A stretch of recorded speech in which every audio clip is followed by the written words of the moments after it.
Hey guys, मेरा नाम आनंद है और आप देख रहे हैं कोडिटअप। आज की इस वीडियो में हम करने वाले हैं क्लास 10 कंप्यूटर एप्लीकेशंस जिसका कोड है 165 का बोर्ड क्वेश्चन। और ये बोर्ड क्वेश्चन जो है वो है 2024 का बोर्ड क्वेश्चन, यानी कि जो बच्चों ने एग्जाम 2024 में दिया था उनको कैसा मिला था कंप्यूटर एप्लीकेशन का पेपर। क्योंकि आप जो एग्जाम देने वाले हैं 2025 का, तो कुछ बोर्ड के पेपर करके जाने बिल्कुल ही जरूरी होते हैं, जिससे आपको पता चलता है कि क्वेश्चन एग्जैक्टली कैसे पूछे जाते हैं। साथ ही साथ 2024 का सैंपल पेपर मैं ऑलरेडी जो है वो अपलोड कर चुका हूं, तो 2024 का सैंपल पेपर कंप्यूटर एप्लीकेशन का solution with details upload already हो चुका है। ये है हमारा नेक्स्ट सेक्शन जिसमें हम क्या करने वाले हैं, बोर्ड क्वेश्चन, यानी कि बोर्ड में जो क्वेश्चन पूछा हुआ था वो 2024 सेशन में क्या पूछा हुआ था वो हम करने जा रहे हैं। सो चलिए 2025 को ख्याल में रखते हुए ये दो मिनिमम है, जितना ज्यादा से ज्यादा करें वो सही है, लेकिन ये दो मिनिमम है। स्टार्ट करते हैं हम अपना, ठीक है। तो क्वेश्चन बोर्ड का है, इसलिए जो है हम यहाँ पे ऐसे आपको मतलब पूरा स्क्रीनशॉट के रूप में लेके आए हैं, ताकि आपको फीलिंग है कि यहाँ बोर्ड में ऐसे ही क्वेश्चन मिलता है, राइट। तो अगर हम बात करें कंप्यूटर एप्लीकेशंस की, तो कंप्यूटर एप्लीकेशंस में जो है वो टोटल कितना टाइम मिलता है आपको, 2 आवर्स का टाइम मिलता है, मैक्सिमम मार्क्स 50 होते हैं, ठीक है। और जो क्वेश्चंस आपको नोट मतलब नोट में क्या है, ये सारे इंपॉर्टेंट इंस्ट्रक्शंस हैं जो आपको ऑलरेडी पढ़ के जाने चाहिए, ठीक है। क्या है, please check that the question paper contains 11 printed pages. आप देख लीजिए, ठीक है, कि 11 पेजेस हैं या नहीं है। Please check that the question paper contains 26 questions. सब कीजिए, ठीक है। Question paper code given on the right hand side of the question paper should be written on the title page of the answer book by the candidate। यानी कि जो question paper code है, ठीक है, वो भी लिखना होता है आपको। नेक्स्ट है, please write down the serial number of the question in the answer booklet. Answer booklet में क्वेश्चन का सीरियल नंबर भी लिखिए। और 15 minutes time has been allotted to read the question paper. ये सबसे अच्छा चीज होता है, मतलब आप पहले क्वेश्चन पेपर पढ़ के दिमाग शांत कर लीजिए कि हाँ क्या है, और उसके बाद तैयारी करना शुरू कीजिए, ठीक है। तो कहने का मतलब ये है कि आपको देखो, कंप्यूटर एप्लीकेशंस का जो 2 घंटे का पेपर है, ये कोई टफ पेपर नहीं होता है, ठीक है, मॉडरेट पेपर होता है। अगर आपने थोड़ी सी भी तैयारी करी है तो आप अच्छे नंबर ले आते हैं। बेसिकली थोड़ी सी तैयारी पे अच्छे नंबर नहीं आते हैं, लेकिन अगर आपने थोड़ी सी अच्छे से तैयारी की है तो ठीक ठाक नंबर आ जाते हैं। तो क्योंकि अच्छा सब्जेक्ट है, बहुत प्यारा सब्जेक्ट है, आप आराम से इसमें नंबर स्कोर कर सकते हैं। नंबर को स्कोर करने में कोई दिक्कत नहीं आएगी, ठीक है। ये इंस्ट्रक्शंस है, वैसे ही आप जैसे कि जानते हैं, जैसे सैंपल पेपर के इंस्ट्रक्शंस थे वैसे इंस्ट्रक्शंस है कि टोटल सेक्शंस क्या है, ए है, बी है, सी, डी, ई, यानी टोटल 5 सेक्शंस हैं। और इसी तरीके से बता रहा है कि सेक्शन ए में जो है वो 12 क्वेश्चन है, हर का मतलब 1 मार्क्स का क्वेश्चन मिलेगा आपको। सेक्शन बी में जो आएगा वो 7 very short answer, VSA short form में, ठीक है। उसी तरह से सेक्शन सी में कितने क्वेश्चन मिलेंगे, 4 क्वेश्चन मिलेंगे, ठीक है। सेक्शन डी में 1 क्वेश्चन मिलेगा और सेक्शन ई में 2 क्वेश्चन मिलेंगे। तो इस तरीके से आपको टोटल क्वेश्चंस जो है वो पूछे जाएंगे। तो ये है हमारा एक तरह से ओवरव्यू कि कैसे हम जो है, मतलब हम नहीं, कैसे जो है आपके बोर्ड में क्वेश्चंस आता है। तो हम जो है स्टार्ट करने वाले इस पूरी सीरीज को, इसमें हम वन शॉट ट्राई करेंगे कि पूरा का पूरा जो है वो पूरा क्वेश्चन बोर्ड का हम सॉल्व करके आपको दिखा दे। तो चलिए स्टार्ट करते हैं।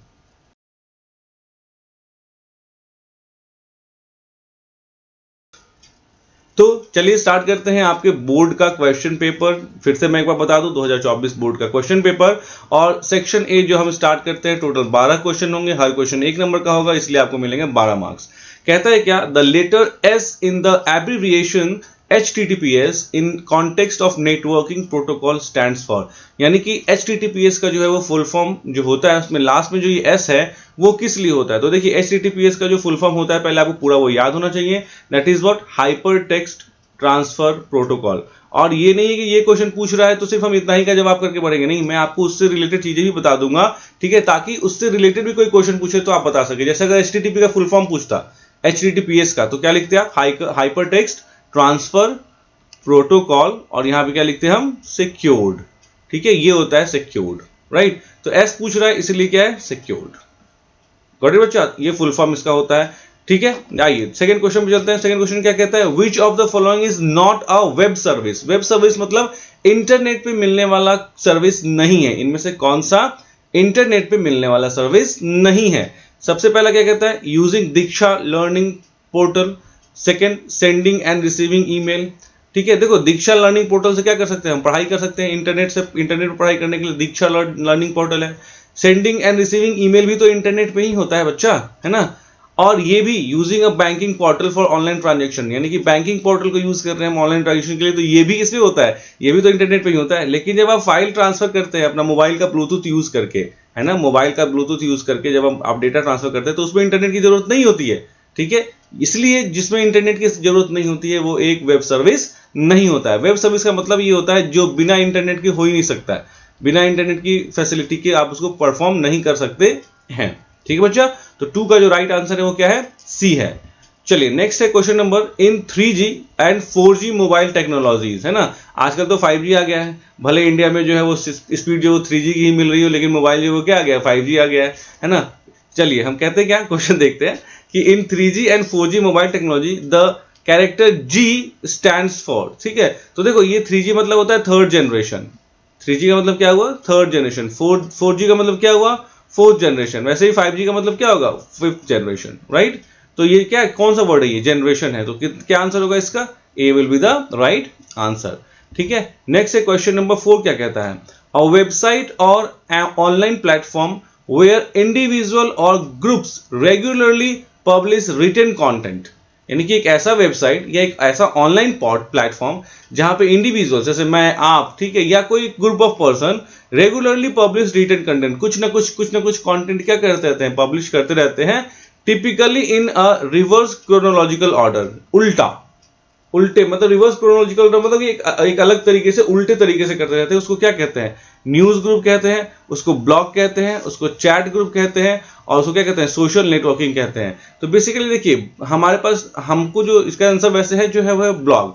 ब्लॉग क्या होता है बच्चा, ब्लॉग का मतलब ये होता है कि आपने किसी एक टॉपिक उठाया, उस टॉपिक पे कुछ लिखा, ठीक है, यू पोस्टेड समथिंग, और बहुत सारे लोग जो है उसको पढ़ते हैं, उस पर कमेंट्स देते हैं, ठीक है, उसके बारे में और अपनी जानकारी क्या करते हैं, शेयर करते हैं। तो ये एक तरह से रिवर्स ऑर्डर में चलता है, मतलब कि एक चीज पढ़ा, उसके पीछे बहुत सारे डेटा आने लगते हैं, बहुत सारी चीजें होने लगती हैं। तो that is called as what, blog, right. Next, अब देखो ब्लॉग जो होता है वो टेक्स्ट ब्लॉग भी होता है, और एक वीडियो का जो ब्लॉग होता है वो व्लॉग कहलाता है, VLOG, वीडियो लॉग, ठीक है ना। फिफ्थ क्या है, which of the following is not an attribute of font tag, font tag का कौन सा एट्रीब्यूट नहीं होता है। तो देखो फॉन्ट का आपको पूरा पता हो जाएगा, फॉन्ट को सेट करने के लिए हम यूज करते हैं। तो फॉन्ट का फेस होता है, जैसे मान लीजिए फॉन्ट फेस इक्वल टू हम लिखते हैं कॉमिक सैंस MS मान लीजिए, या टाइम्स न्यू रोमन, कुछ भी लिख सकते हैं। ये सब क्या है, फॉन्ट का नाम सेट करने के लिए होता है। वैसे ही जो, अच्छा इसे एक ही लाइन में पूरा लिख देंगे तो ज्यादा अच्छा रहेगा, ठीक है। उसी तरीके के हम चाहें तो फॉन्ट का कलर भी सेट कर सकते हैं। क्या सेट कर सकते हैं, फॉन्ट का कलर सेट कर सकते हैं। मान लीजिए फॉन्ट का कलर हम क्या कर देते हैं, फॉन्ट कलर इक्वल टू क्या कर देते हैं, रेड कर देते हैं, राइट। और वैसे ही हम फॉन्ट का जो है साइज क्या कर सकते हैं, सेट कर सकते हैं, font size equal to 10 pixels. अब ये सारा चीज हम सेट कर सकते हैं। तो फॉन्ट का फेस सेट कर लिया, फॉन्ट का जो है वो कलर सेट कर लिया, फॉन्ट का वो साइज सेट कर लिया, तो बच क्या जाता है, फॉन्ट की हाइट नहीं होती है। हाइट किसकी होती है, इमेज की होती है, राइट। तो फिफ्थ क्वेश्चन का जवाब क्या है, बी। नेक्स्ट है sixth question, in HTML we can start comment using, यानी HTML में जो हम कमेंट देना शुरू करते हैं वो कैसे शुरू करते हैं। तो ये तो पहली बात है कि कमेंट हमेशा कोई भी टैग यही इसी ब्रैकेट से शुरू होता है, कोई भी टैग जो होता है वो इस ब्रैकेट ओपन एंगुलर ब्रैकेट से स्टार्ट होता है। तो ये तो खत्म हो गया और ये भी खत्म हो गया। अब अगर आप यहां से देखिए और यहां से देखिए, ठीक है, तो इन दोनों में से आपको सिलेक्शन करना है। तो बेसिकली होता क्या है, जो कमांड हमारा स्टार्ट होता है वो open angular exclamation dash dash से स्टार्ट होता है, ठीक है, एक्सक्लेमेशन डैश डैश से स्टार्ट होता है। और जो भी कमेंट्स आपको लिखने हैं वो कमेंट्स लिखिए, ठीक है। और फिर बंद कैसे होगा, तो बंद होने के लिए क्या होता है, डैश डैश एक्सक्लेमेशन, और ये यहाँ क्या होता है, बंद हो जाता है, राइट। ये शायद दिख नहीं रहा होगा, ढक गया होगा मेरे इमेज से, तो मैं इसको इस साइड लिख देता हूं। ये बंद कैसे हो जाता है, तो ये बंद होता है डैश डैश एक्सक्लेमेशन और ऐसे। तो इसको जस्ट रिवर्स कर दीजिए, वो बंद हो गया। तो इसके बीच में जो भी आप लिखते हैं वो क्या होता है, that is treated as comment. Comment क्या होता है, आपके कोडिंग के सेक्शन में रहता है, ठीक है बच्चा। कमेंट्स क्या होता है, आपके कोडिंग के सेक्शन में रहता है लेकिन वो एग्जीक्यूट नहीं होता है, ठीक है। तो it is for reference. Comments किस लिए यूज किए जाते हैं, रेफरेंस। कोई इंफॉर्मेशन आपको डालनी थी वहां, ठीक है। कमेंट्स मतलब होता है कि कुछ आपको इंफॉर्मेशन वहां डालनी थी, आप चाहते थे वो इंफॉर्मेशन वहां रहे लेकिन वो एग्जीक्यूट नहीं हो।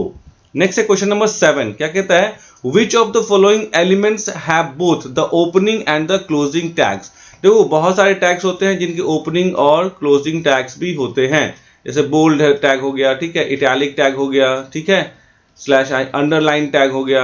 ये क्या हो गया, ये सारे जो टैग्स हैं, बहुत सारे टैग्स होते हैं जिनका क्लोजिंग भी टैग्स होता है। तो ये ओपनिंग क्लोज टैग होते हैं और ये क्या कहलाता है, क्लोजिंग टैग कहलाता है। वैसे ही जैसे बॉडी हो गया, स्लैश बॉडी हो गया।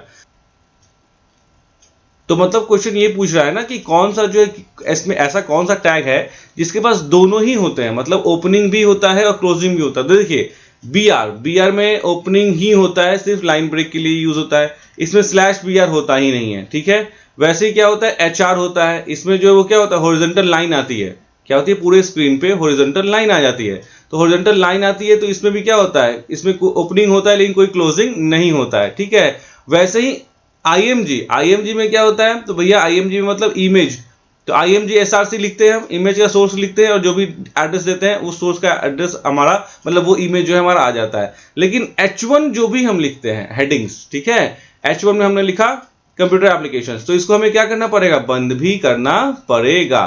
तो इसका मतलब आपको जवाब समझ में आ गया होगा कि क्या इसका आंसर होगा, H1 और /H1। तो यही क्वेश्चन पूछ रहा है ना कि किसके पास ओपनिंग और क्लोजिंग दोनों होते हैं, तो भैया हमारा H1 है, यानी B is the right answer.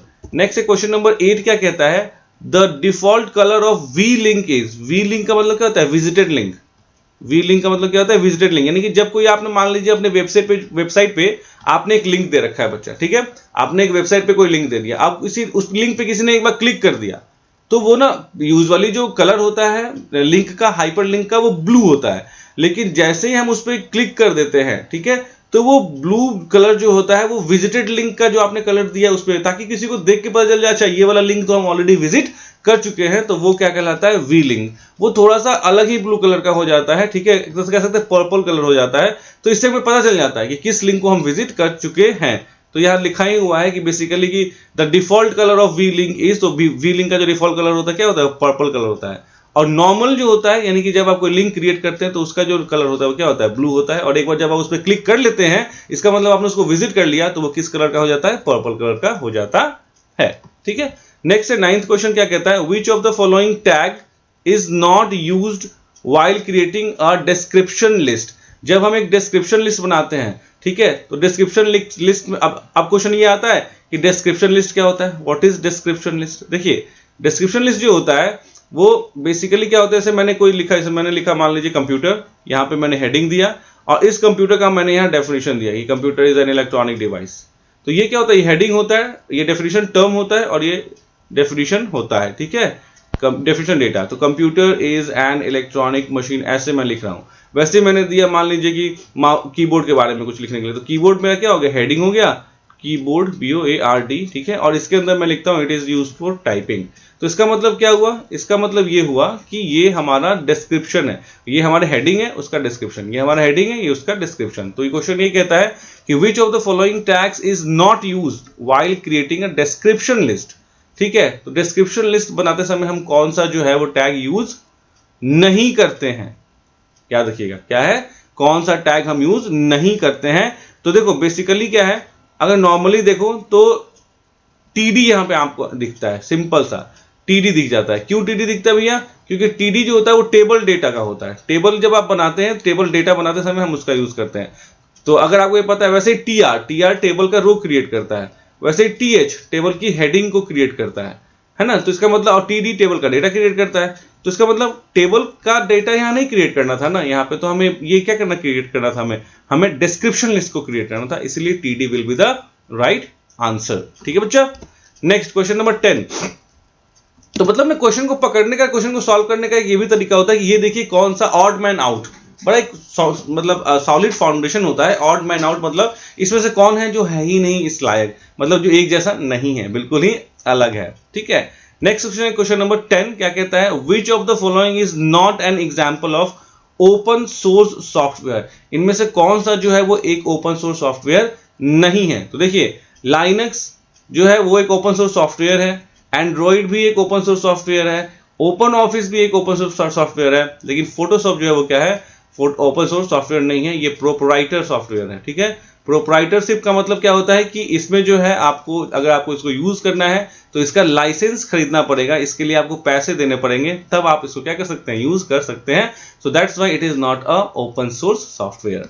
Now next है क्वेश्चन नंबर 11। तो देखो क्वेश्चन नंबर 11 और 12 जो होता है बच्चा, वो होता है assertion and reason based question, ठीक है। इसमें जो भी आप क्वेश्चन मिलेगा उसमें 4 ऑप्शन होंगे, A B C और D। A B C और D में आप कौन सा ऑप्शन सेलेक्ट करेंगे, तो जब दोनों असर्शन और रीजन करेक्ट है, ठीक है, और रीजन जो है वो करेक्ट एक्सप्लेनेशन है असर्शन का, तो आप A सेलेक्ट करेंगे। नाउ दूसरे केस में भी ये कि असर्शन एंड रीजन जो है वो करेक्ट है, लेकिन रीजन जो है वो एजर्जन का करेक्ट एक्सप्लेनेशन नहीं है। नाउ सी कब सेलेक्ट करेंगे, एजर्जन जो है ट्रू है और रीजन जो है क्या है, फॉल्स है। और डी कब सेलेक्ट करेंगे, जब एजर्जन फॉल्स है और रीजन क्या है, ट्रू है, राइट। सो नाउ अब क्वेश्चन देखते हैं क्या आता है। एजर्जन क्या कहता है, it becomes difficult to update and maintain a website design using CSS। यानी कि CSS का मतलब क्या होता है भैया, तो CSS का फुल फॉर्म होता है कैस्केडिंग स्टाइल शीट, है ना बच्चों, बड़ी है ना, कैस्केडिंग स्टाइल शीट। और ये होता ही, बनाया ही क्यों गया है, ताकि डिजाइनिंग हमारी आसान हो जाए। ये बनाया ही क्यों गया है, ताकि हमारी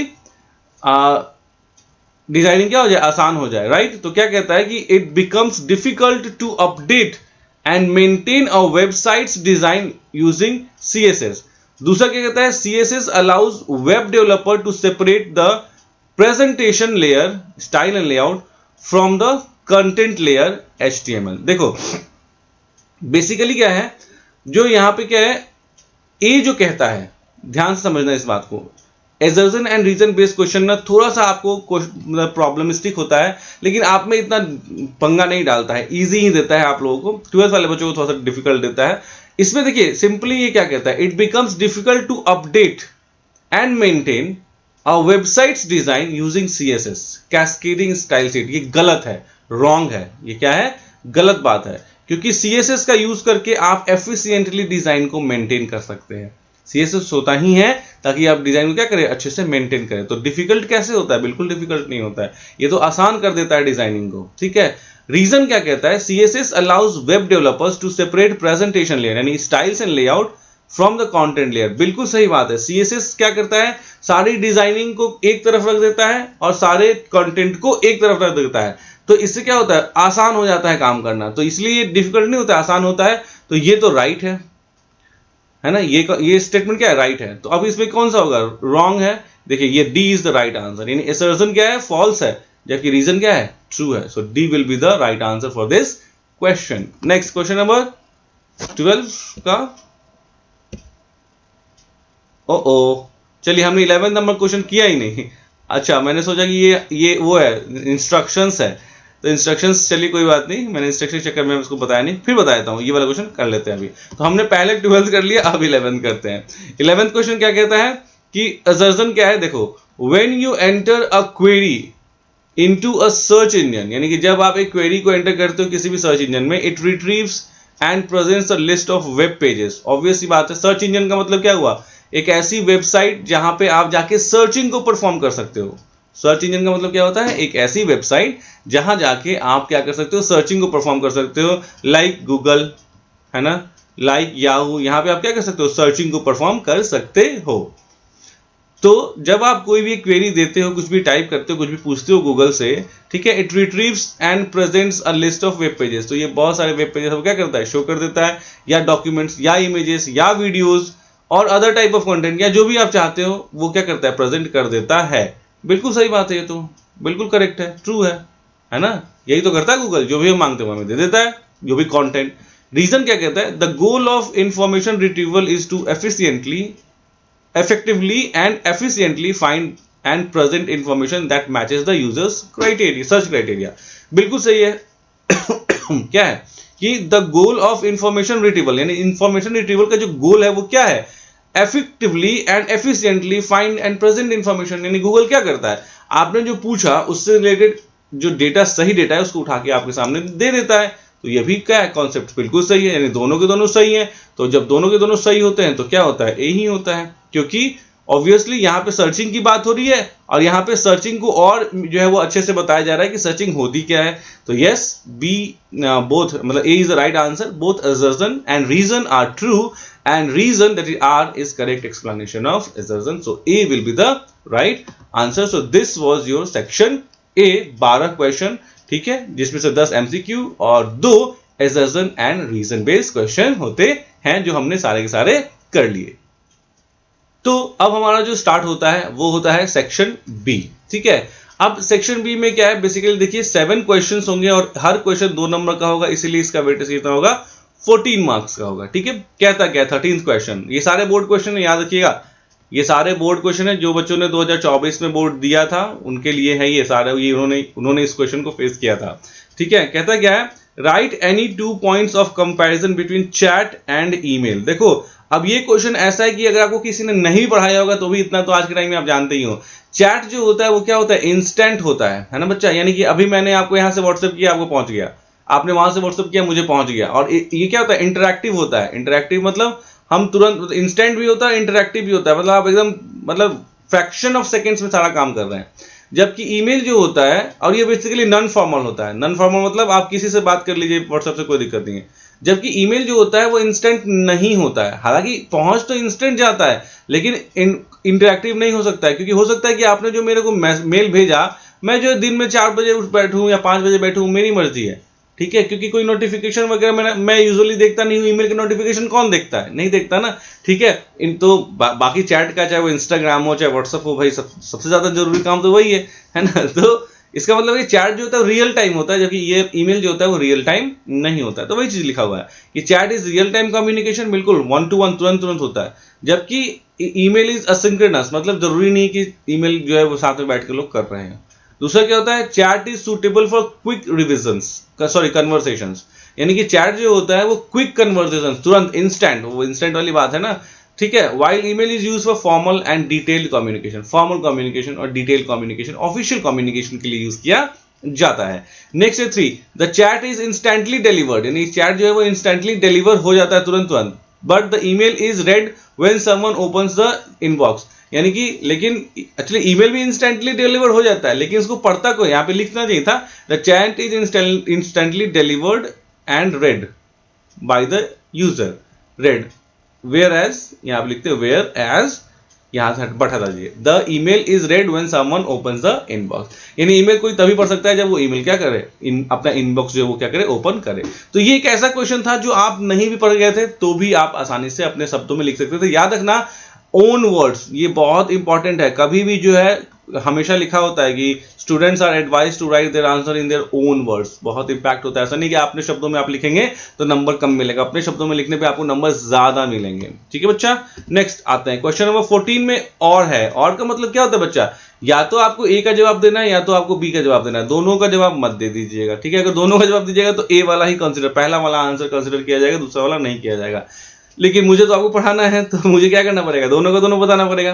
तो क्या है इसमें, देखिए क्या कहता है, write in brief about any 2 advantages of E banking, यानी कि ई बैंकिंग के बारे में जो है वो ब्रीफ में कोई भी चीज बताइए। तो देखिए अब ये भी क्वेश्चन ऐसा क्वेश्चन है जो आप बिना पढ़े कर सकते हैं। ई बैंकिंग का मतलब क्या हुआ, इंटरनेट पे बैंकिंग करना, यानी कि आज के टाइम में हम लोग जो है वो केले वाले को है ना जो है यूपीआई कर देते हैं, है ना, ये लो भाई अपना स्कैनर देना, बाल काटने वाले को बार्बर को यूपीआई कर देते हैं, ठीक है, जो भी आता है घर में कुछ सामान वामान ठीक करने उसको यूपीआई कर देते हैं। तो that is an example of what, E banking, की बैंकिंग की सर्विसेज यानी पैसे की लेन देन की सर्विसेज जो है वो आप क्या करते हो, बस लाइक दिस करते हो, ठीक है।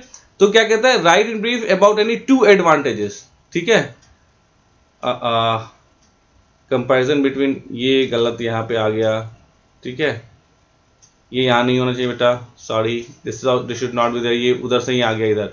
यहाँ पे क्या होगा, देखिए ई बैंकिंग के एडवांटेजेस, तो अगर हम बोले ई बैंकिंग के क्या एडवांटेजेस है, मैं यहाँ लिख देता हूं। तो ई बैंकिंग का जो एडवांटेजेस है वो क्या है, सबसे पहले कि easy to use, easy to use, ये सबसे पहला एडवांटेज। दूसरा, reliable and fast money transfer, यानी रिलायबल भी होता है, आप भरोसा करते हैं ना कि नहीं करते हैं, बिल्कुल हाँ भरोसा आप करते हैं, ठीक है। तो मतलब क्या होता है, एक तो यूज करना आसान हो गया है ना, आजकल हमारे मम्मी पापा भी फटाफट जो है वो यूपीआई कर देते हैं, उनको भी ज्यादा कुछ समझाने की जरूरत नहीं, एक आध बार समझाया हो गया, इसका मतलब वो इजी टू यूज है ई बैंकिंग, ठीक है। पहले के जमाने में क्या होता, जाके लाइन में लगिए, फॉर्म भरिए, लाइन में लग के उसके बाद जगह जाके जमा कीजिए, बहुत लंबा टाइम होता था, ठीक है। तीसरा आप लिख सकते हैं सेव्स टाइम, टाइम भी बहुत सेव होता है ना। तो इस तरह से आप कुछ भी सोच के लिख दीजिएगा तो आपको गलत नहीं होने वाला है, क्योंकि ये डेली मतलब हम यूज करते हैं वो चीज है। दूसरा क्या, right in brief 1 advantage and 1 limitation of E reservation. देखिए जिसमें भी ई लग जाता है ना, इसका मतलब होता है वो इलेक्ट्रॉनिक हो गया, यानी वो इंटरनेट से संबंधित हो गया। जिसमें भी ई लग जाता है वो क्या हो गया, इंटरनेट से संबंधित। ई रिजर्वेशन मतलब जब आप रिजर्वेशन करते हैं इंटरनेट का यूज करके, तो आपको क्या क्या लगता है, क्या क्या उसके फायदे हो सकते हैं और क्या क्या उसका नुकसान हो सकता है। तो एडवांटेजेस ऑफ ई रिजर्वेशन मैंने लिखा हुआ है, इजी एंड क्विक बुकिंग, मतलब यहां बैठ के मुझे घर जाना है, मैंने आराम से आईआरसीटीसी का वेबसाइट खोला, कोई सा भी जो है वो कहीं से भी कहीं का ट्रेन आराम से मैंने बुक कर लिया, या मैंने रेड बस का ऐप खोला, या कोई भी मनी मेक माई ट्रिप या कोई भी दूसरी वेबसाइट खोला जहाँ जो हमें फैसिलिटी देता है, या तो फ्लाइट बुक करने के लिए, या तो बस बुक करने के लिए, या तो ट्रेन बुक करने के लिए, हम आसानी से घर बैठे बैठे यहीं से बुक कर सकते हैं। हमें रेलवे स्टेशन या प्लेटफॉर्म के कहीं के चक्कर नहीं लगाने पड़ेंगे। This is the advantage. दूसरा कहते हैं लिमिटेशन क्या होता है। बेसिकली क्या है कि इंटरनेट आपका फास्ट होना चाहिए।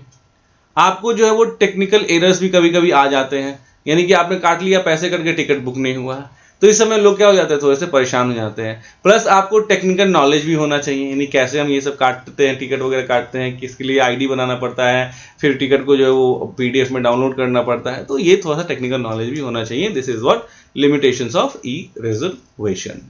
ठीक है बच्चे, तो ये 14th क्वेश्चन था। नेक्स्ट 15th क्वेश्चन क्या कहता है, right any one point of difference between web page and website. देखो, एक जो वेबसाइट होता है ना बच्चा, वो वेबसाइट जो होता है, उस वेबसाइट पे बहुत सारे वेब पेजेस हो सकते हैं, वेब पेजेस हो सकते हैं। देखो जैसे एक इसका मैं यहाँ लिख रहा हूँ, यहाँ पे जो लिखा है मैंने वो बिल्कुल देखिए, मैंने भी ह्यूमन लैंग्वेज मतलब बच्चों मतलब अपना लैंग्वेज यूज किया है। The difference between a web page and a website can be understood with an example of a book. यानी एक बुक लिया आपने, ठीक है, अब उस एक बुक में क्या होता है, मल्टीपल पेजेस होते हैं, तो ठीक वैसे ही एक बुक में भी कंसिडर्ड एज अ वेबसाइट, यानी पूरे बुक को आप क्या बना सकते हैं, पूरे बुक को आप वेबसाइट की तरह ट्रीट कर सकते हैं, जिसमें बहुत सारे पेजेस होते हैं, और उनमें जो पेजेस होते हैं उसको हम लोग क्या कहते हैं, वेब पेज कहते हैं।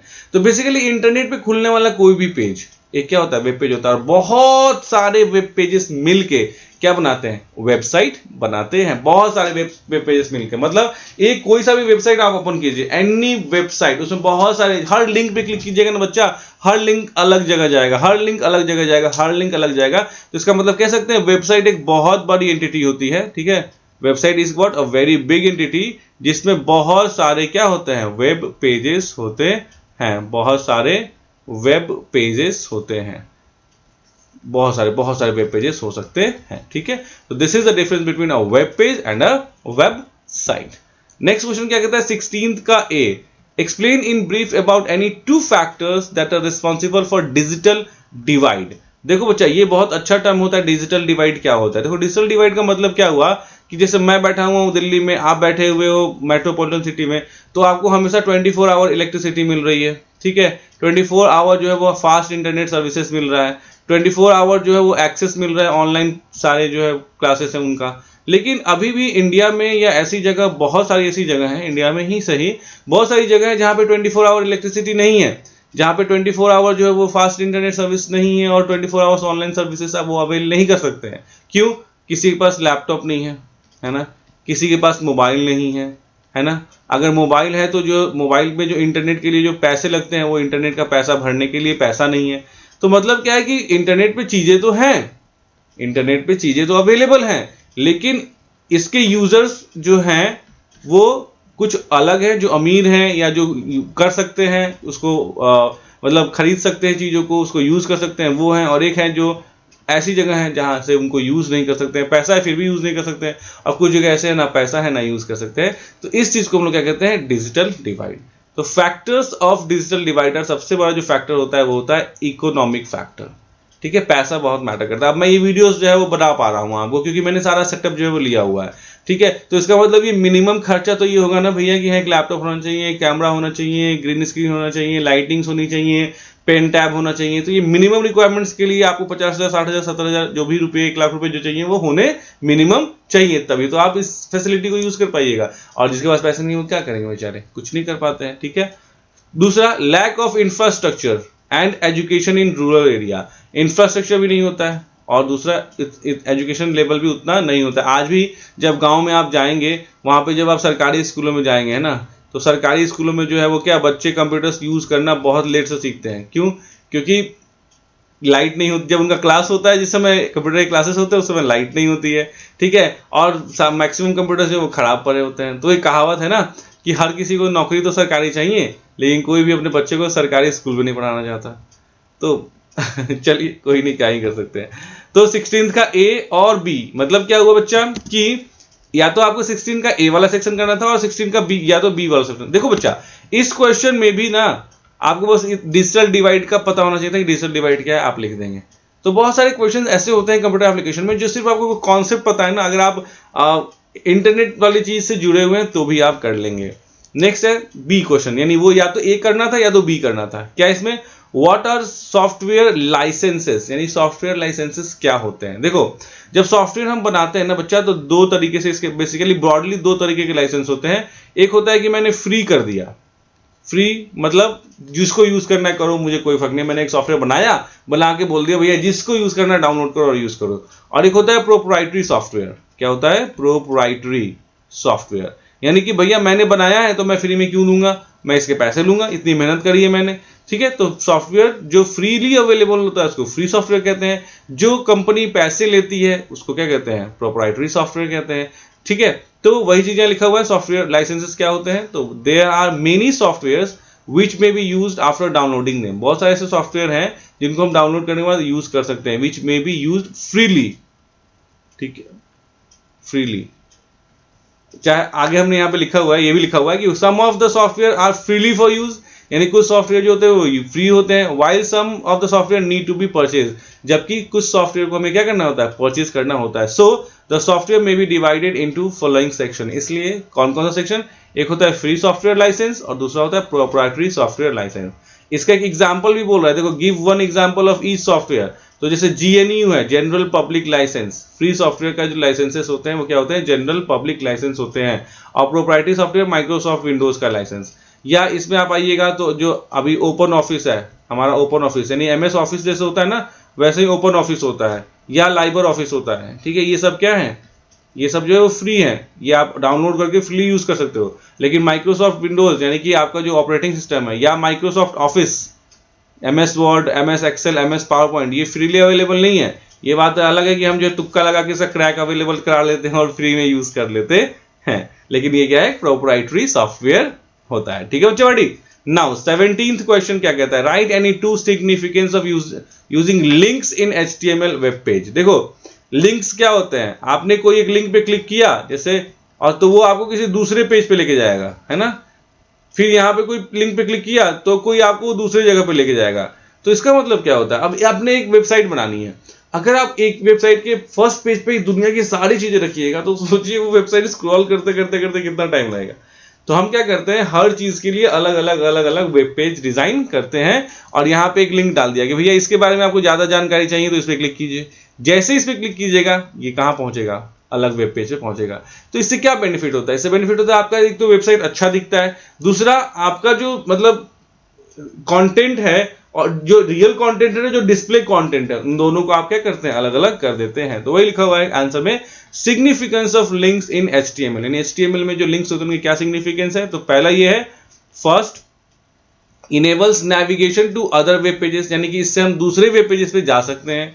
और दूसरा एनहांसेस यूजर एक्सपीरियंस, यानी कि यूजर के एक्सपीरियंस को एनहांस करता है, मतलब मुझे अच्छा फील होगा क्योंकि मैं एक ही बार स्क्रॉल कर करके नीचे नहीं जाऊंगा, बाय कनेक्टिंग रिलेटेड कंटेंट्स। ठीक है, यानी रिलेटेड कंटेंट। जैसे आप देखिए यूट्यूब पे आप सर्च करेंगे कंप्यूटर एप्लीकेशन क्लास 10, है ना, तो क्या होगा? आपको बहुत सारे वीडियो रिलेटेड दिखा देगा।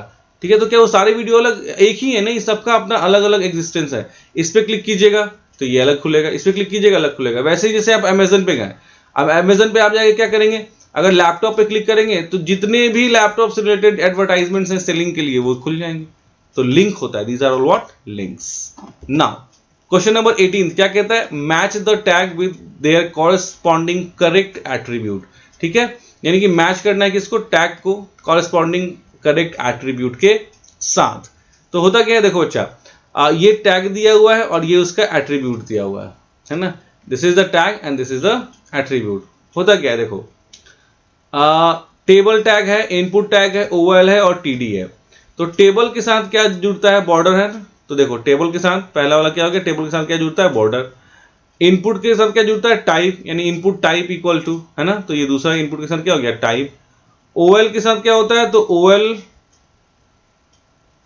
स्टार्ट, यानी कि हम जो है ऑर्डर्ड लिस्ट की स्टार्टिंग कितने नंबर से करना चाहते हैं। और TD बचता क्या है? रो स्पैन, यानी कितने को हम रो को एक करना चाहते हैं। तो ये तब आप कर पाएंगे जब आपने HTML को अच्छे से पढ़ा है और हर टैग का फंक्शनैलिटी समझा हुआ है। ये नॉर्मल मतलब ऐसे नहीं आप समझ पाएंगे, ठीक है। नेक्स्ट क्वेश्चन, अब देखिए क्वेश्चन नंबर 18 है ना, इसमें या तो आपको ये कर लेना था और अगर ये नहीं आता है तो ये कर लेना था, है ना। Differentiate between BG colour. BG colour का मतलब क्या होता है बच्चा, तो मान लो मुझे बैकग्राउंड में कोई कलर सेट करना है, this is the background colour, this represents, BG colour किसको रिप्रेजेंट करता है, बैकग्राउंड कलर को रिप्रेजेंट करता है, दिस रिप्रेजेंट्स बैकग्राउंड कलर, ठीक है। तो कहता है differentiate between BG colour and background attributes of body tag, यानी कि क्या करना है आपको, बीजी कलर और बैकग्राउंड में क्या करना है, डिफरेंशिएट करना है। तो भैया बीजी कलर जो होता है वो बैकग्राउंड कलर के लिए होता है, जबकि बैकग्राउंड जो होता है वो किसी भी इमेज के लिए होता है। बैकग्राउंड में आप कोई भी इमेज जो है वो लेके आ सकते हैं, यही दोनों में मेजर फर्क होता है। यानी कि इमेज के लिए कौन होता है, इमेज के लिए बैकग्राउंड होता है, जबकि बीजी कलर किसके लिए होता है, कलर के लिए होता है। तो यहां लिखा हुआ है कि BG colour sets the background colour. अब एग्जांपल देखिए, ठीक है, लिखता है right one HTML statement explaining, तो इस HTML के स्टेटमेंट भी लिखिएगा, सिर्फ डिफरेंस मत लिख के आइएगा वरना दो में से एक नंबर मिलेगा। एग्जांपल क्या है, इसे body BG colour equal to yellow, यानी हम कहते हैं बॉडी का बैकग्राउंड कलर क्या कर दो, येलो कर दो। और दूसरा क्या है, बैकग्राउंड सेट्स द इमेज, यानी बैकग्राउंड क्या करता है, इमेज को सेट करता है, यानी कि बॉडी बैकग्राउंड इक्वल टू जो भी आपको इमेज का एड्रेस देना है वो यहां दे दीजिए। दोनों में डिफरेंस क्लियर हो गया बच्चा बाटी। So this was question number 18, या तो आपको ए करना था या तो आपको बी करना था। नेक्स्ट है क्वेश्चन नंबर 19। इस तरह का क्वेश्चन हमेशा ही पूछता है, ये रट लीजिएगा। एक होता है सूप, SUP सूप, ठीक है, और स्लैश सूप, है ना। एक होता है सब और एक होता है स्लैश सब। अब ये दो टैग में ना ये दो नंबर का क्वेश्चन हमेशा पकड़ में आ जाएगा, हर बार पूछता है सेम टाइप। देखो ये सूप मतलब सुपर और सुपर मतलब ऊपर, यही याद रखना, सुपर मतलब ऊपर। तो जो ऊपर है ना यहाँ पे, ये देखो ये ऊपर जो है उसके लिए सुपर लगेगा, तो बचता कौन है, सब, तो नीचे वाले के लिए सब लगेगा। तो H2 कैसे लिखेंगे आप, H लिखेंगे, और ये 2 जो है वो ऊपर है क्या, नहीं ये 2 नीचे है, तो ऊपर होता तो सुपर लगता, अब ऊपर नहीं है तो क्या लगेगा, सब लगेगा ना, सब, यहाँ 2 और स्लैश सब से बंद हो जाएगा और क्या लिख दोगे, ओ, काम खत्म। वैसे दूसरा क्या है, E equal to MC square, तो E इक्वल टू MC। अब ये 2 कहां है, ऊपर है ना, तो ऊपर है तो कौन सा टैग लगाओगे, सुपर वाला, तो सॉरी स्लैश SUP थोड़े ना, पहले क्या होगा SUP, यानी कि हम अब C के बाद जो लिख रहे हैं वो क्या करेंगे, ऊपर भेजना है, इसलिए हम सुपर को यूज कर रहे हैं, स्लैश SUP, खत्म। ये 2 लाइन लिखने के लिए बस ये 2 टैग से 2 नंबर आपको मिलते हैं, और हमेशा ये क्वेश्चन आता है, ऑलवेज, हमेशा ही ये क्वेश्चन पूछा जाता है। तो this was 19th question, right. और इस 19th क्वेश्चन के साथ ही आपका सेक्शन बी भी क्या हो जाता है, समाप्त हो जाता है, राइट, जिसमें टोटल 7 क्वेश्चन थे, हर क्वेश्चन 2 नंबर का था, जिसमें आपको कितने मिले, 14 मार्क्स मिले, राइट बच्चे पार्टी। तो चलिए अब स्टार्ट करते हैं कौन सा, अपना सेक्शन सी।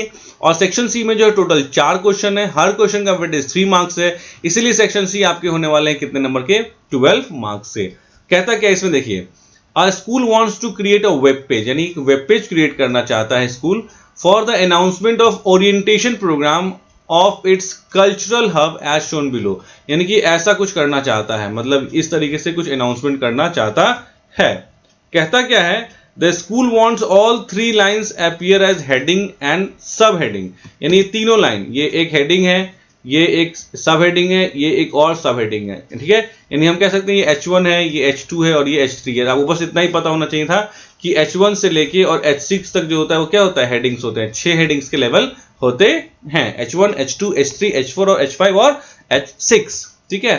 तो कहता है क्या कि the school wants all 3 lines to appear as heading and subheading, ठीक है। पहला क्वेश्चन क्या था कि the first line containing its name to have the boldest possible appearance and in blue colour. तो बोल्डेस्ट सबसे बड़ा कौन होता है भैया हेडिंग में, H1 ही होता है, तो हम यहां क्या लिखेंगे, H1।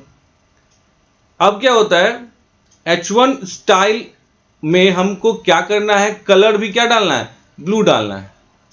H1 के स्टाइल में हमें कलर भी क्या डालना है, ब्लू डालना है। तो हम क्या डालते हैं, H1 स्टाइल, और स्टाइल इक्वल टू हम क्या करते हैं भैया, तो कलर में जो है वो क्या डालते हैं, कलर क्या, कौन सा कलर डाल दो, ब्लू कलर डाल दो, ठीक है, दैट्स इट।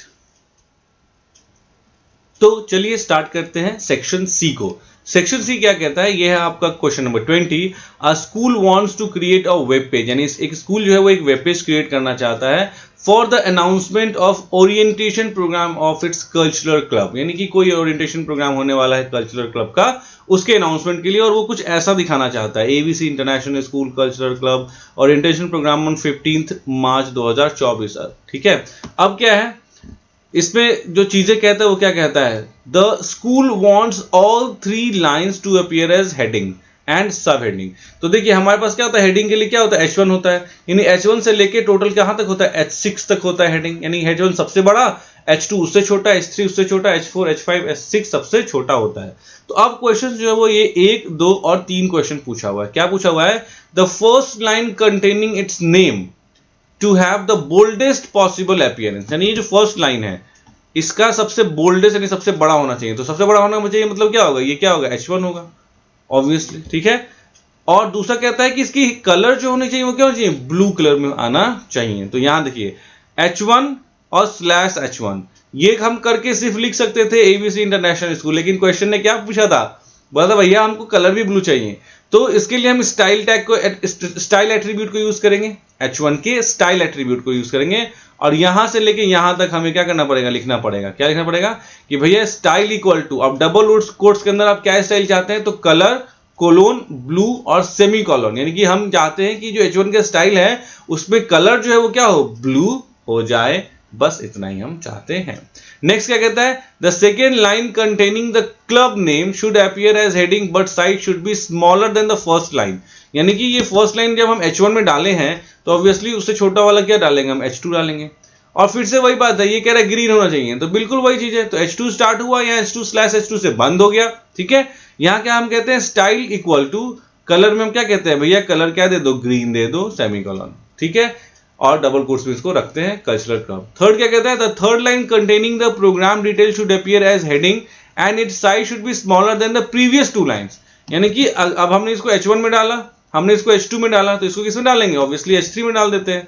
तो H3/H3, अब ये कहता क्या है यहाँ पे, अच्छा इसमें कुछ कलर नहीं दिया है क्या, the third line containing the programme detail should appear as heading and size should be smaller than the previous 2 lines, हाँ दिया है ना, इन श्यान कलर, कलर दिया है श्यान कलर। तो मतलब अगर आपको ये लिखना नहीं आता था तो आप नहीं लिख पाते। ठीक है, तो इसको रट लीजिएगा। ठीक है, 2 मिनट आंख बंद करके डबल कोट्स के अंदर कलर, ठीक है, फिर कोलोन, फिर ग्रीन, और फिर सेमीकोलन लास्ट में, फिर डबल कोट्स बंद, बस इतना याद कर लीजिएगा। ठीक है, ऐसे क्या लिखते हैं, H3, अब यहाँ लिखा हमने फिर से वही स्टाइल, और कलर में हमने क्या डाल दिया, श्यान, और यहाँ लिख दिया जो भी ओरिएंटेशन प्रोग्राम था, जो भी टेक्स्ट था वो टेक्स्ट हमने लिख दिया, और /H3 से हमने क्या कर दिया, बंद कर दिया। ठीक है बच्चा, तो वही यहाँ लिखा हुआ था, ये तीनों अलग अलग सेक्शन थे, मैंने मतलब एक साथ थे, मैंने इनको अलग अलग कर दिया, और यही था कि भैया HTML कोड लिखना है, तो ये 3 लाइन लिखने के लिए 3 नंबर आपको मिले हैं। नेक्स्ट है क्वेश्चन नंबर 21, क्या कहता है, Ayesha has shot some videos, Ayesha ने कुछ वीडियोस शूट किए। ठीक है, she wants to create a web page so as to share her creation with her followers across the world, एक वेब पेज बनाना चाहती हैं आयशा। ठीक है, आयशा को हेल्प कीजिए ताकि वो अपनी वीडियो को अपने वेब पेज पे ले आए। अब वीडियो के बारे में जो डिस्क्रिप्शन दिया है वो क्या दिया हुआ है भैया, तो वीडियो का जो नाम है वो है ayeshahits.mp4। ठीक है, नेक्स्ट है the video should play in a window of width 350 pixels and height 250 pixels, मतलब ये स्क्रीन जो प्ले होगा वो स्क्रीन कितना बड़ा स्क्रीन होगा, इतना बड़ा, ये पूरा वेब पेज मानिए तो स्क्रीन का दिया हुआ है, कितना हाइट होगा इसका और कितना वेट्स होगा। और नेक्स्ट है the video controls such as play, pause and volume should be visible, यानी कि यहाँ पे हमको प्ले बटन भी दिखना चाहिए। ठीक है, वॉल्यूम का बटन भी दिखना चाहिए, वॉल्यूम का मैं ठीक से बना नहीं पाऊंगा, पता नहीं कैसे बनता है, वॉल्यूम ऐसे बनता है क्या, जैसे भी हो। ठीक है, नाउ अब इसको देखिए करते क्या है, हम वीडियो को जब लाना होता है तो हम वीडियो टैग का यूज करते हैं, वीडियो और /वीडियो बच्चा। ठीक है, देखिए इतना बड़ा क्वेश्चन का जवाब जो है वो 3 लाइन यहाँ पे क्वेश्चन कितना बड़ा है और सॉल्यूशन कितना छोटा है। तो वीडियो के लिए हम वीडियो/वीडियो यूज करते हैं, तो वीडियो टैग से क्या होता है, वीडियो आ भी जाता है और वीडियो कंट्रोल्स भी इसमें आ जाते हैं। सबसे बड़ी बात क्या है, इससे वीडियो कंट्रोल्स भी ऑटोमेटिकली आ जाते हैं। अब इसने कहा था कि भैया हाइट और विड्थ वाली कॉन्सेप्ट है ना, तो हमने इसने क्या कहा था, विड्थ 350 है और हाइट कितनी है, 250 है, तो हम लिखेंगे width equal to what 350 and height equal to what 250, और कंट्रोल्स भी यहाँ लिखेंगे। कंट्रोल देखो वीडियो से, तो वीडियो के लिए हमने बता दिया कि वीडियो जो है हम यूज करने वाले हैं, और कंट्रोल्स का मतलब क्या होता है, मतलब इसमें आपको वीडियो के कंट्रोल्स भी चाहिए, प्ले, पॉज, ठीक है, राइट। अब उसके बाद जो नेक्स्ट लाइन होता है वो होता है कि आप वीडियो का सोर्स बताते हैं कि भैया वीडियो का सोर्स क्या है, यानी कि उस विड्थ में, यानी जो आपने वीडियो के लिए विड्थ बनाया है, हाइट बनाया है, उसमें कहां से वीडियो चलेंगी। तो आपको यहाँ पे क्वेश्चन में दिया है, उसका नाम क्या दिया था, आयशा हिट्स डॉट MP4। तो हम कहते हैं source SRC equal to Aisha hits dot MP4, और इसका टाइप क्या है, ये वीडियो है जो MP4 जिसका एक्सटेंशन है। तो ये लाइन से क्या पता चला कि भैया जो वीडियो का है वो सोर्स कौन सी वीडियो है, और वीडियो का टाइप क्या है, तो भैया वो एक वीडियो है, वो MP4 की वीडियो है। और ये एक लाइन हम क्यों देते हैं कि मान लीजिए आपका वेब ब्राउजर जो है, कभी कभी क्या होता है, वेब ब्राउजर क्या होता है बच्चा, जहां पे आप इंटरनेट के पेजेस को ओपन करते हैं, यानी इंटरनेट को ओपन करने की जो फैसिलिटी देता है, जैसे क्रोम, गूगल का क्रोम, CHROME, पहले इंटरनेट एक्सप्लोरर होता था, अब माइक्रोसॉफ्ट एज हो गया है, ठीक है। अब बेसिकली क्या है, ये सब क्या है, मोजिला फायरफॉक्स, ये सब क्या है, ये सब के हैं वो क्या है, आपके वेब ब्राउजर है। यानी जो आप इंटरनेट आप ओपन करने से पहले मोजिला फायरफॉक्स को ओपन करते हैं, या क्रोम को डबल क्लिक करके ओपन करते हैं, या इंटरनेट एक्सप्लोरर को डबल क्लिक करके ओपन करते हैं, और वहां पे एड्रेस लिखते हैं ना, तो इसी को हम लोग क्या कहते हैं, वेब ब्राउजर कहते हैं। तो हो सकता है कि कोई कोई वेब ब्राउजर पुराना हो, अपडेटेड नहीं हो, और वो आपके वीडियो को प्ले नहीं कर सकता हो, ठीक है। तो एक मैसेज डिस्प्ले कीजिएगा ना, ठीक है, तो वो मैसेज होता है ये, यानी कि ऊपर वाली वीडियो जो हम दे रहे हैं, अगर आपका वेब ब्राउजर वो वीडियो प्ले नहीं कर सकता है तो क्या होगा, your browser does not support the video tag, ये एक मैसेज लिखा हुआ आ जाएगा। अगर आपका ब्राउजर सपोर्ट करता है तो ये मैसेज इग्नोर कर दिया जाएगा। तो this was question number 21, sorry 21, हाँ 21 क्वेश्चन हो गया। नाउ क्वेश्चन नंबर 22 है, और क्वेश्चन देखिए कितना बड़ा है, ये रहा यहां से लेके यहां तक क्वेश्चन, ठीक है। इसमें A और B सेक्शन होगा, मतलब या तो A करना होगा या तो B करना होगा। अब आप देख लीजिएगा दोनों में से कौन सा करना है, ठीक है। और होता है बच्चा, याद रखिएगा, नहीं ये और नहीं है, ध्यान रखिएगा, ये और नहीं है, A अलग है अपना, 22 का A इज अलग, 22 का B इज अलग, दोनों करना होगा, ठीक है। जिसमें और होता है ना बच्चा, उसमें क्लियरली लिखता है और, तो ध्यान रखिएगा ऐसा नहीं हो कि आप जो है वो इस चक्कर में छोड़ के क्वेश्चन चले आए। अगर और नहीं लिखा है तो मतलब A और B दोनों करना है, और अगर और लिखा है तो या तो A करना है या तो B को करना है। क्वेश्चन बड़े ध्यान से देख के आइएगा, छोड़ के मत चले आइएगा। कहता है क्या, online gadgets in an electronic product company, the company wishes to sell its product online, ठीक है। Electronic gadgets is an electronic, यानी नाम ही है ऑनलाइन गैजेट्स। ऑनलाइन गैजेट्स जो है, चलिए मैंने सब पहले ही गंदा कर दिया। ऑनलाइन गैजेट्स एक इलेक्ट्रॉनिक प्रोडक्ट कंपनी है, the company wishes to sell its product online, ठीक है, which they want to launch its on its website, ठीक है, वो अपने वेबसाइट पे जो है उसको लॉन्च करना चाहते हैं। The home page of the website should contain the images of its product, यानी इमेज, यानी वेब पेज जो होना चाहिए, जैसे होता है ना अमेजन पे होता है, ये सारे फोटोज होने चाहिए, ठीक है, which are saved as phone.jpg and tv.jpg, यानी दो फाइल है, phone.jpg और tv.jpg। The company wishes to open the web page named allphones.html, यानी कि जो उसने बताया वेब पेज का नाम क्या है, allphones.html। when the image phone.jpg is clicked, यानी कि जब phone.jpg, मान लीजिए ये वाला जो फोटो है इसका नाम है phone.jpg, तो जब इस पे क्लिक किया जाए तो allphone.html नाम का वेब पेज खुले, ठीक है। वैसे ही on clicking on image tv.jpg, मान लीजिए ये था tv.jpg का इमेज, इस पे जब क्लिक करें तो all tv.html नाम का वेब पेज ओपन हो। यानी कि एक तरह से हमें इमेज लिंक को करना है ना, इमेज को क्या करना है, एज अ लिंक हमको रखना है। ये क्या है, मान लीजिए ये है ऑल फोन्स, मतलब ये phone.jpg है, ये क्या, ये इमेज ही होगा ना, जेपीजी है बच्चा, तो क्या होगा, अगर ये जेपीजी है तो ये इमेज होगा। तो phones.jpg पे क्लिक करने पे एक वेब पेज खुले, नया वेब पेज खुले, जो क्या हो, आपको allphones.html उसका नाम होना चाहिए। वैसे ही tv.jpg पे क्लिक करने पे alltv.jpg नाम, यानी alltvs.html नाम का क्या करे, खुले वेब पेज। और कहता है कि ensure both images should get displayed in a width of 200 and pixel and height of 150 pixel, मतलब इसका इमेज जो यहाँ इंसर्ट हम कर रहे हैं, इसका भी हाइट और विड्थ उसने बता दिया, भैया इससे ज्यादा हाइट और विड्थ नहीं होना चाहिए, ठीक है। तो क्या करता है, कोड लिखना है, क्या करना है, देखिए सबसे पहले हम क्या करते हैं,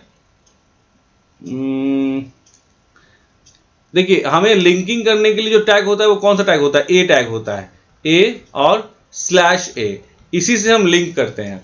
अब इसके बीच में हम चाहे तो टेक्स्ट रख दें, और इसके बीच में हम चाहे तो क्या रख दें, इमेज रख दें, ये हमारी मर्जी होती है। इधर वी पुट टेक्स्ट और वी पुट इमेज। अगर टेक्स्ट रखेंगे तो text as a hyperlink work करेगा, इमेज रखेंगे तो एज अ हाइपरलिंक इमेज को वर्क करना है। ठीक है, हमें क्या करना है, हमें जो है सबसे पहले ध्यान देना, हमें सबसे पहले एक लिंक क्रिएट करना है। इसको मैं सबको इरेज करता हूं, ठीक है, फिर बताता हूं। देखो सबसे पहले तो हमें क्या खोलना है, allphones.html पहली बार। उसके बाद दूसरे लाइन में क्या खोलना है, ये खोलना है। तो हम ऐसा लिख सकते हैं ना, क्या लिख सकते हैं कि AHREF इक्वल टू हमें क्या खोलना है, allphones, है ना, कैपिटल में लिखा है, आप भी कैपिटल में लिख दीजिए, कोई दिक्कत नहीं है। allphones.html ये ओपन करना है। अब इसके बाद क्या है, तो भैया इसके बाद तो मुझे या तो टेक्स्ट देना पड़ेगा, क्लिक मी, और स्लैश से कर दूंगा, लेकिन मुझे ये कह रहा है कि इमेज मुझे डिस्प्ले करना है। तो अब इमेज डिस्प्ले करना है, तो अभी ए शुरू हुआ, बंद नहीं हुआ है, तो इसी के अंदर हमने क्या लिख दिया, imgsrc इक्वल टू, अब क्या इमेज का सोर्स क्या भैया, तो phone.jpg है ना, तो मैं क्या लिखूंगा यहाँ पे, phone.jpg, phone.jpg। अभी देखो इसमें और इसने क्या कहा है, इसने ये भी कहा है कि भैया हाइट और विड्थ भी क्लियर होना चाहिए। हाइट जो है विड्थ 200 होना चाहिए, और हाइट जो है ना क्या चाहिए, 150 होना चाहिए। तो हम क्या लिखेंगे यहाँ, विड्थ इक्वल टू कितना है, 200, ठीक है, और फिर क्या लिखेंगे, हाइट इक्वल टू 150, ठीक है, 150। और अब स्लैश ए से ए को क्या करेंगे, बंद करेंगे। तो ये एक लिंक क्रिएट हुआ A/A से, और imgsrc से इमेज का सोर्स, जो क्या इस पे जब आप क्लिक करोगे, इस इमेज पे जब आप क्लिक करोगे तो ये खुलेगा। तो ये पहला लिंक हो गया। ऐसे ही दूसरा वाला लिंक बना लेना, फिर से वही करेंगे, क्या, AHREF इक्वल टू, अब कौन सा फाइल खोलना है बच्चा, मुझे alltvs.html खोलना है ना। तो यहाँ क्या लिखेंगे, alltvs.html खुल जाना भाई साहब जब क्लिक करेंगे तो। लेकिन अब यहाँ पे टेक्स्ट देना पड़ेगा, या तो मुझे कोई ना कोई इमेज देना पड़ेगा।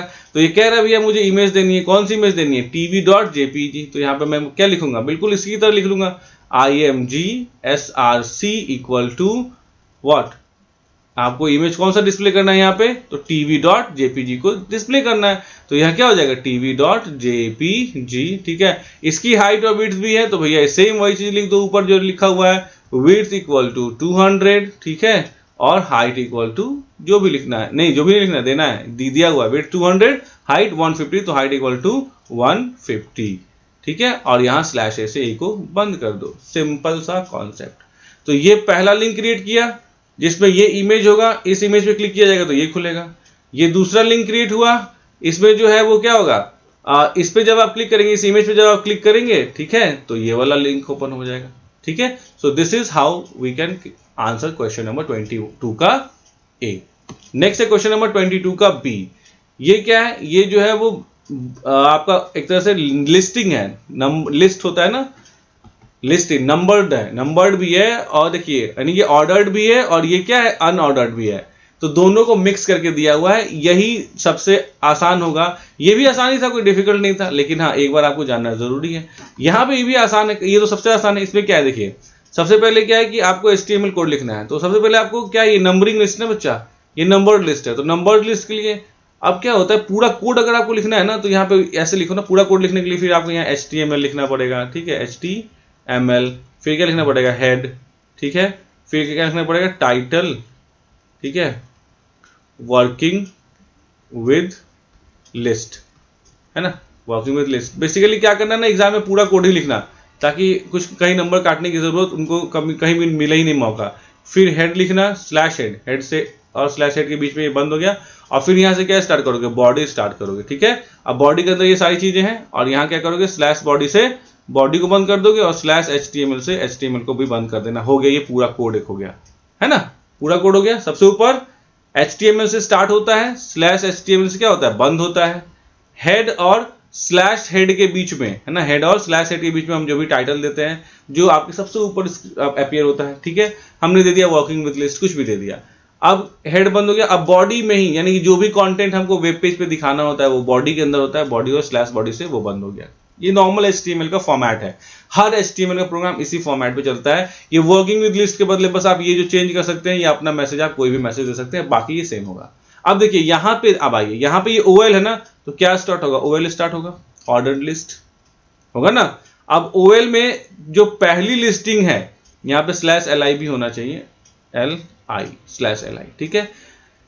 थोड़ा सा अगर आपको हौच पौच लग रहा है तो मैं इसको थोड़ा सा क्लियर कर सकता हूँ, कोई दिक्कत नहीं है। यहाँ देखिए, आपको ये लाइन जो है ना, यहाँ इस लाइन के पहले क्या लिख देना होगा, इस लाइन के पहले आपको लिखना होगा HTML, ठीक है, HTML। फिर आपको क्या लिखना होगा, हेड, ठीक है। फिर हेड के अंदर आप क्या देंगे, यहीं पे मैं लिख देता हूँ टाइटल, और टाइटल के अंदर क्या दे देंगे आप, वर्किंग विथ लिस्ट, ये दे दिया, ठीक है। और स्लैश टाइटल से क्या कर दिया आपने, टाइटल बंद कर दिया, और स्लैश हेड से हेड को बंद कर दिया, ओके। और यहां पे अब क्या शुरू करेंगे आप, बॉडी शुरू करेंगे, गॉट इट। और बॉडी कहां बंद करेंगे, स्लैश बॉडी से यहां बंद करेंगे, और HTML को स्लैश HTML से यहां पे बंद करेंगे। ये एक पूरा प्रोग्राम हो गया। अब आगे बात समझ में, मैंने जो इसके पहले बनाया था वो सिर्फ ये था, यहां से लेके यहां तक, लेकिन पूरा प्रोग्राम के फॉर्मेट में लिख दीजिए। हालांकि ये भी लिखिएगा तो गलत नहीं है। अब आइए, यहाँ पे हमने OL स्टार्ट किया तो देखिए ऑर्डर्ड लिस्ट मतलब जिसकी नंबरिंग होती है उसके लिए होता है OL, ठीक है, और जिसकी नंबरिंग नहीं होती है उसके लिए होता है UL, अनऑर्डर्ड लिस्ट, ठीक है। तो हमने एक ऑर्डर लिस्ट शुरू किया, हाँ जी भैया शुरू किया। हमने ऑर्डर लिस्ट की पहली लिस्टिंग जो डाली वो डाली वेजिटेबल्स, LI से लिस्ट का एलिमेंट बनता है, तो लिस्ट का एलिमेंट पहले ऑर्डर्ड लिस्ट का पहला एलिमेंट क्या बना, वेजिटेबल्स, और LI से लिस्ट क्या हो गया, क्लोज हो गया। उसके बाद जब इसके अंदर आए तो अब ये क्या स्टार्ट हो रहा है बच्चा, UL स्टार्ट हो रहा है, अनऑर्डर्ड लिस्ट शुरू हुआ। UL के अंदर क्या है, कैरट है, ब्रोकली है और स्पिनैक है। तो LI पहला list element, caret slash LI से पहला लिस्ट एलिमेंट बंद। फिर LI ब्रोकली दूसरा लिस्ट एलिमेंट स्लैश LI से बंद। तीसरा LI तीसरा लिस्ट स्पिनैक स्लैश LI से लिस्ट बंद। अब ये यहां से यहां तक तो अब अनऑर्डर्ड लिस्ट खत्म हो गया ना बच्चा।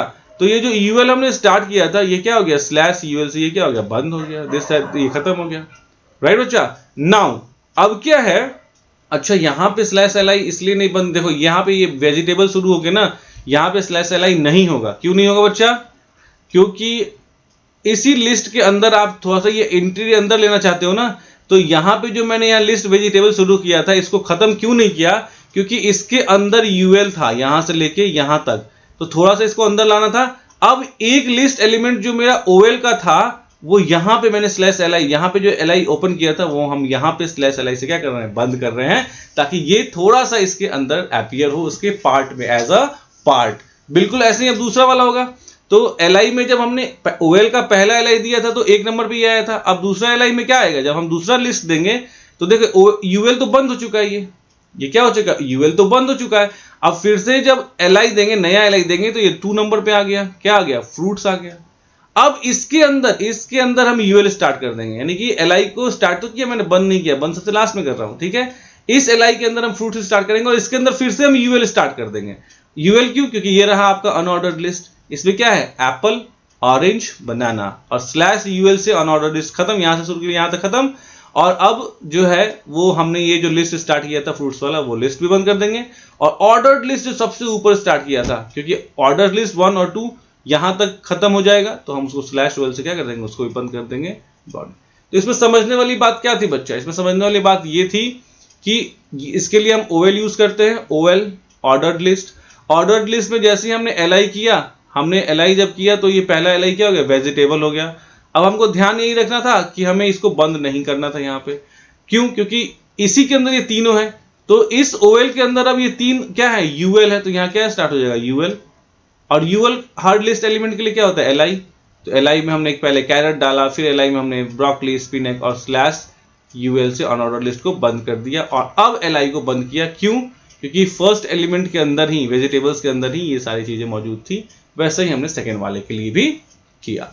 तो दिस वॉज क्वेश्चन नंबर 22 ही था ना, हाँ 22 का B, राइट बच्चे पार्टी।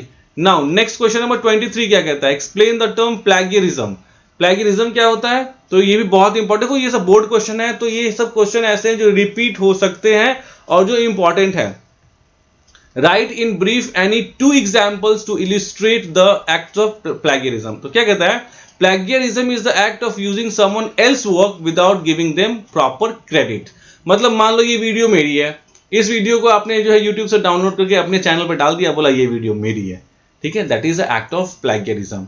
आप जो है किसी दूसरे के कंटेंट को, चाहे वो बुक हो, चाहे वो नोट्स हो, चाहे वो कोई भी कंटेंट हो, आप उसको अब बोलते हो कि नहीं ये मेरा कंटेंट है, ठीक है, आप उसको क्रेडिट नहीं देते हो। क्रेडिट देने का मतलब आप जो है वो ये वीडियो डाल सकते हो, ठीक है, you can use this video, आप अपने चैनल पे डाल सकते हो, लेकिन आपको उस पूरे वीडियो के दरमियान आपको ये बताना पड़ेगा कि ये वीडियो जो है वो koditop.in से लिया गया है।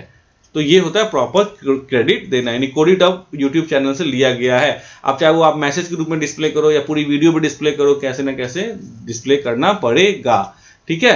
अब क्या है, write in brief any 2 examples to illustrate act of plagiarism. जैसे पहला, आपने कुछ कॉपी कर लिया, ठीक है, एक बुक से विदाउट साइटेशन, यानी कि आप अपना जो है वो मान लीजिए कि कोई अपना बुक लिख रहे थे और आपने किसी इंटरनेट से गए, इंटरनेट पे चीजों को कॉपी करके अपने बुक में एज इट इज पेस्ट कर लिया और बताया नहीं कि आपने वो किस वेबसाइट से क्या किया है, पेस्ट किया है, दैट इज प्लेगरिज्म। दूसरा, using someone's art work without permission, यानी कि किसी ने इमेज बना के रखा था, किसी ने बहुत मेहनत करके एक इमेज बनाया था, आपने उसको कॉपी करके पेस्ट करके अपना प्रिंट आउट देके काम कर लिया, आपने उसको जो है वो प्रॉपर बताया नहीं कि किसका काम है किसका नहीं है। यानी कि कोई भी दूसरी, सिंपल से शब्दों में कहना, दूसरे की चीज को आप जो है बिना इजाजत यूज जब करते हैं, that is called what, that is called plagiarism. ठीक है बच्चे वाड़ी। नाउ तो यहां तक आपका क्या है, सेक्शन सी है। तो यहां पे आके हमारा क्या होता है, सेक्शन सी फिनिश हो जाता है। तो चलिए अब शुरू करते हैं कौन सा, सेक्शन डी। सेक्शन डी क्या कहता है भैया, ये है आपका एक HTML का फॉर्म। ये HTML का फॉर्म आपको डिजाइन करना है, ठीक है। फॉर्म डिजाइन करना HTML का सबसे लास्ट वर्क होता है और सबसे जो है कैसे सबसे लास्ट में आता है, लेकिन डिफिकल्ट नहीं होता है। ये ऐसा नहीं सोचिएगा कि डिफिकल्ट होता है। ये क्या है, स्टूडेंट डेटा इनपुट फॉर्म है। नेम है, नेम के सामने एक बॉक्स है। सब्सक्राइब फॉर न्यूज़लेटर है, इसके सामने एक चेक बॉक्स है। देखो इसका नाम याद होना चाहिए। ये क्या होता है, दिस इज टेक्स्ट बॉक्स। ये क्या होता है, ये होता है चेक बॉक्स। ये क्या होता है, दिस इज ऑप्शन बटन, या बेसिकली इसको रेडियो बटन ज्यादा कहिए तो ज्यादा अच्छा है।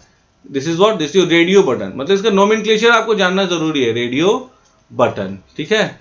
और ये क्या होता है, इसको हम लोग कहते हैं ड्रॉप डाउन या लिस्ट कहते हैं। ड्रॉप डाउन बेसिकली कहते हैं या क्या कहते हैं, लिस्ट कहते हैं।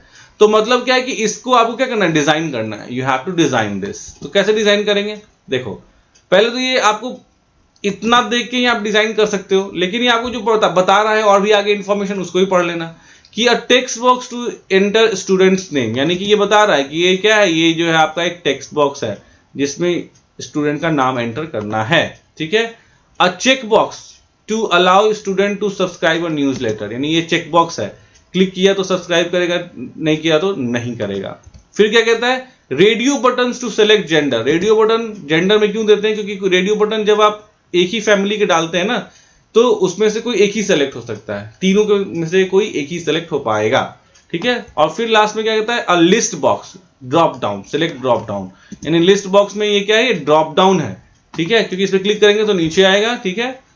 टू सेलेक्ट द कंट्री, और कंट्री के अंदर जो ऑप्शंस अवेलेबल हैं वो क्या है, यूएसए है, यूके है और ऑस्ट्रेलिया। यूएसए, कनाडा, यूके और ऑस्ट्रेलिया, ये 4 कंट्रीज, जब इस पे हम क्लिक करें तो वो 4 कंट्रीज क्या होने चाहिए, शो होने चाहिए, ठीक है बच्चे बाड़ी।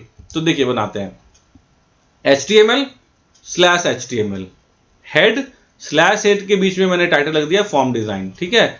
ये क्या होगा, स्लैश टाइटल होगा यहाँ पे, /TITLE, ठीक है बच्चे बाड़ी। नाउ बॉडी और स्लैश बॉडी, ओके। अब यहां पे हम क्या कहते हैं, सबसे इंपॉर्टेंट चीज देखिए, यहां पे क्या कहते हैं, ये बीच में आ रहा है ना, ये स्टूडेंट डेटा इनपुट फॉर्म, ये भी लिखना पड़ेगा ना। तो मैंने कहा भैया H1 यानी हेडिंग 1, ठीक है, अलाइन इक्वल टू सेंटर, यानी यहाँ पे अलाइनमेंट बीच में आ जाओ, सेंटर पे आ जाओ, ठीक है। और हम क्या कहते हैं, student data input form as it is लिख देते हैं। तो देखिए स्टूडेंट डेटा इनपुट फॉर्म लिख दिया और क्या कर दिया हमने, /H1 से हेडिंग बंद कर दिया। तो इस लाइन से क्या होगा, एक बीच में हेडिंग आ गई, वो हेडिंग क्या है, ये रही, है ना, student data input form, H1 सबसे बड़ा, सेंटर मतलब बीच में, ओके। अब हमारा क्या शुरू होता है, फॉर्म, और /फॉर्म से फॉर्म सबसे लास्ट में क्या हो जाएगा, बंद हो जाएगा, यानी अब सारा का सारा चीज जो है वो फॉर्म बनने जा रहा है। तो अब देखो ध्यान से देखते चलिएगा, सबसे पहले क्या होगा बच्चा, यहाँ पे अगर मैं इसको क्लियर कर दूं तो सबसे पहले क्या होगा, देखिए सबसे पहले हमको यहाँ नेम और कोलोन टाइप करना पड़ेगा। तो ये एक लेवल है, ये क्या है, एक लेवल है जो हम चेंज नहीं कर सकते हैं। जो इंफॉर्मेशन होता है वो क्या होता है, वो एक लेवल होता है। तो यहाँ क्या करेंगे हम, देखो लेवल शुरू करते हैं और /लेवल से लेवल को बंद करते हैं, और लेवल में क्या लिखते हैं, नेम और कोलोन का साइन दिया बच्चा, ठीक है। तो नेम और कोलोन का साइन, उसके बाद ये क्या है, एक ऐसा बॉक्स है जो टेक्स्ट बॉक्स है। तो इसमें हम क्या करेंगे भैया, इसके लिए क्या लेंगे, देखो input type equal to text. इन टेक्स्ट बॉक्स बनाने के लिए हम क्या करते हैं, input type equal to text लेते हैं। टेक्स्ट का मतलब जब इनपुट टाइप आगे भी आपको मिलेगा, देखो input type equal to radio, फिर आपको मिलेगा इनपुट टाइप इक्वल टू, इसी तरीके से सारे इनपुट टाइप ही आपको मिल रहे हैं। तो इनपुट टाइप से क्या होता है, आप इनपुट देते हैं। तो यहाँ पे क्या है, आप तय करते हैं कि इनपुट जो लेना है वो क्या किस में लेना है, तो टेक्स्ट बॉक्स में लेना है। और हर एक का कोई ना कोई एक नेम दे देते हैं, जैसे नेम इक्वल टू नेम। आपने यहाँ पे इसका नाम क्या दे दिया, मतलब इस बॉक्स का भी अपना एक नाम दे दिया। क्यों, अभी तो हम सिर्फ बना रहे हैं, लेकिन जब इसमें से डेटा निकालोगे तो आपको इसके नाम में से डेटा निकालना पड़ेगा कि इसका नाम क्या है, उसमें से डेटा निकालिए। खैर उतना डीप में हम नहीं जाएंगे, बस इतना जानिए कि अगर हमको ऐसा कुछ ड्रॉ करना होता है तो हम क्या लिखते हैं, हम लिखते हैं input type equal to text. इतना लिख देंगे तो भी काम चल जाएगा। लेकिन प्रॉपर वे क्या कहता है कि इसको एक नेम भी दे दीजिए। तो मान लीजिए मैं कहता हूं क्या, नेम इक्वल टू क्या है, इसमें नेम है ना, तो स्टूडेंट एस नेम कर दीजिए, तो अच्छा हो जाएगा थोड़ा सा, एस नेम, बस बात खत्म। ये इनपुट 1, ठीक है। तो यहीं पे यहाँ पे वही चीज लिखा हुआ है, यहाँ पे उसने नेम को नेम ही दिया हुआ है। अब बी आर टैग क्या करता है, अगले लाइन में आता है ना बच्चा, क्योंकि ये हमने बना लिया। अब अगले एक बार बी आर देंगे तो यहाँ आएगा, और इस फिर एक बार और बी आर देंगे तो अब यहाँ आएगा, इसलिए 2 बार बी आर दिया है। फिर से एक लेबल शुरू हुआ, सब्सक्राइब फॉर न्यूज लेटर, हुआ ना शुरू, देखिए फिर से एक लेबल दिया हमने, subscribe for newsletter colon, और स्लैश लेबल से लेबल बंद हो गया। अब इस लेबल के बाद क्या है, एक चेकबॉक्स है ना, तो क्या लिखेंगे भाई, input type equal to what, checkbox. तो यहाँ क्या लिखेंगे, input type equal to checkbox, और उसका भी एक नाम दे देंगे, नेम इक्वल टू जो भी देना है नाम दे देंगे। तो ये क्या होगा, चेकबॉक्स, सॉरी ये क्या हो जाएगा, यहाँ पे एक चेकबॉक्स बन जाएगा, ठीक है बच्चा। अब फिर से बी आर, एक बार बी आर करेंगे तो यहाँ आएगा, एक बार बी आर करेंगे तो यहाँ आएगा, तो 2 बार बी आर करना पड़ेगा, इसीलिए 2 बार बी आर किया जा रहा है। याद रखिएगा ये सब भी चीज मायने रखता है, ध्यान रखने के लिए। एक बार बी आर करेंगे तो एक लाइन में, अगली बार बी आर करेंगे तो फिर एक और अगले लाइन में, ठीक है बच्चा। अब आती है, अब क्या इसमें करना है, अब क्या लिखना है, जेंडर और कोलोन लिखना है। हाँ जी, तो क्या हो गया, देखो लेबल हमने दिया, स्लैश लेबल, जेंडर और कोलोन दिया, ठीक है बच्चा, बिल्कुल सही बात है, जेंडर और कोलोन हो गया। अब फिर अगले लाइन में आना है और मेल लिखना है, मेल के बाद एक रेडियो बटन, फीमेल लिखना है उसके बाद एक रेडियो बटन, अदर लिखना है उसके बाद एक रेडियो बटन, ठीक है। तो क्या होगा, देखो पहला ये लिखा हमने, input type equal to radio, इसका नाम जेंडर रखेंगे, और ये तीनों का नाम सेम रखेंगे, ये मेल, फीमेल और अदर, ये तीनों का नेम हमें क्या रखना पड़ेगा, सेम रखना पड़ेगा। क्योंकि जब हम नेम इसका सेम रखते हैं ना बच्चा, ध्यान रखना, जब हम इसका नेम सेम रखते हैं तो HTML इंटरनली ये समझ जाता है कि इन तीनों में से कोई एक ही सेलेक्ट करना है, क्योंकि तीनों का नाम सेम है। तो इन तीनों में, जब तीनों के नेम सेम है, इसमें से मतलब कोई एक ही सेलेक्ट हो पाएगा। तो हमने देखो यहाँ input type radio, name equal to gender, input type radio, name equal to gender, input type radio, name equal to gender, ठीक है, आ रही बात समझ में। तो क्या हुआ इसमें अब, और ऑब्वियसली वैल्यू, कोई ना कोई वैल्यू इसमें से निकल, जब अब ये वैल्यू कब काम करता है बच्चा, ये वैल्यू वाला एट्रीब्यूट तब काम करता है जब हम इसमें से देखेंगे कि डेटा क्या निकलेगा, कैसे निकालेंगे। अब मुझे अगर इसमें से डेटा निकालना होगा, मतलब इस पे किसी ने क्लिक किया, तो मैं इसमें से कैसे यहां से मेल को निकालूंगा, मतलब ऑब्वियसली किसी ने मेल पे क्लिक किया है तो मैं जहां डेटा स्टोर करूंगा वहां पे मेल लिखा हुआ स्टोर होगा ना, तो वो वैल्यू होती है। यानी कि अगर किसी ने मेल पे क्लिक किया है तो मेल वैल्यू होनी चाहिए, मतलब दिखने वाली मेल नहीं। ये देखो 2 चीजें हैं, एक है ये दिखने वाला मेल है, ये दिखने वाला फीमेल है, और यहाँ पे दिख रहा है अदर। लेकिन जो हम डेटाबेस में लेके जाएंगे, यहाँ पे सबमिट बटन भी तो होगा ना, जो भले यहाँ पे हमने नहीं बनाया है, लेकिन सबमिट बटन होगा ना, तो सबमिट बटन पे क्लिक करेंगे तो जिसने मेल पे क्लिक किया है तो डेटाबेस में क्या जाना चाहिए, मेल जाना चाहिए। तो वो वैल्यू होती है ये मेल, फीमेल। और अब पहला वाला बनाया, उस पर मेल लिखा, देखो पहला वाला बनाया तो क्या लिखा, मेल लिखा, ठीक है।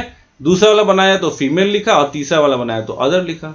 और उसके बाद 2 बार और लाइन ब्रेक किया, तो 2 बार और लाइन ब्रेक किया तो कहाँ आए, कुछ ज्यादा ही गंदा हो गया। यहाँ पे एक बार क्लिक किया तो यहाँ पे आए, अगली बार क्लिक किया तो यहाँ है।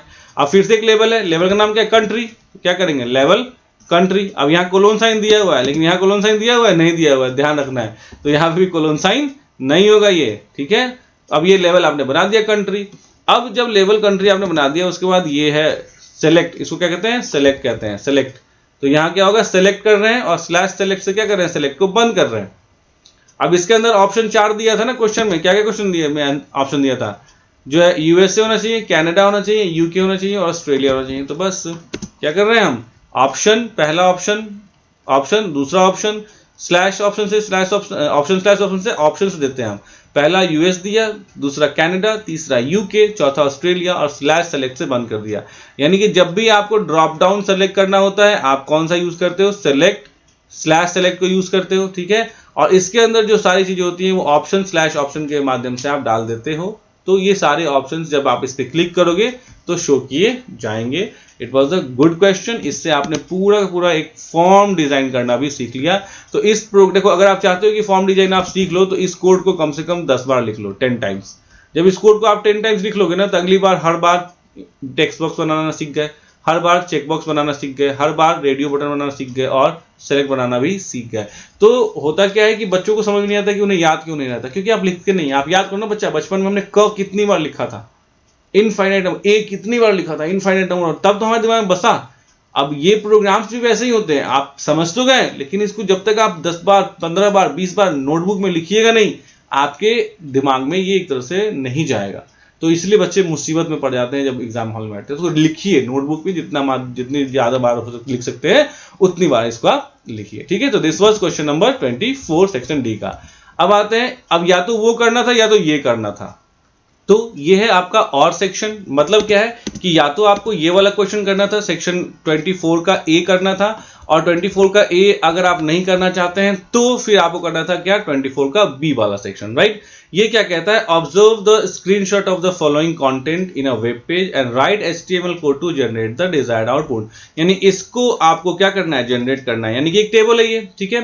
तो टेबल में देखिए बच्चा, हमेशा याद रखिएगा, टेबल में जब कभी भी आपसे कोई भी क्वेश्चन पूछता है ना, तो टेबल में आपसे जो इस तरह क्वेश्चन पूछता है उसमें हमेशा या तो रो स्पैन का यूज करेगा या तो आपको कॉल स्पैन का यूज करेगा। यानी रो स्पैन का मतलब होता है कि कितने रोज को मिला के एक रो बनाना है, और कॉल स्पैन का मतलब होता है कितने कॉलम्स को मिला के एक कॉलम बनाना है। जैसे यहां पे अगर आप एग्जांपल में देखिए, यहां एग्जांपल में क्या है, ये फर्स्ट रो है, ये सेकंड रो है, ये थर्ड रो है और ये फोर्थ रो है ना।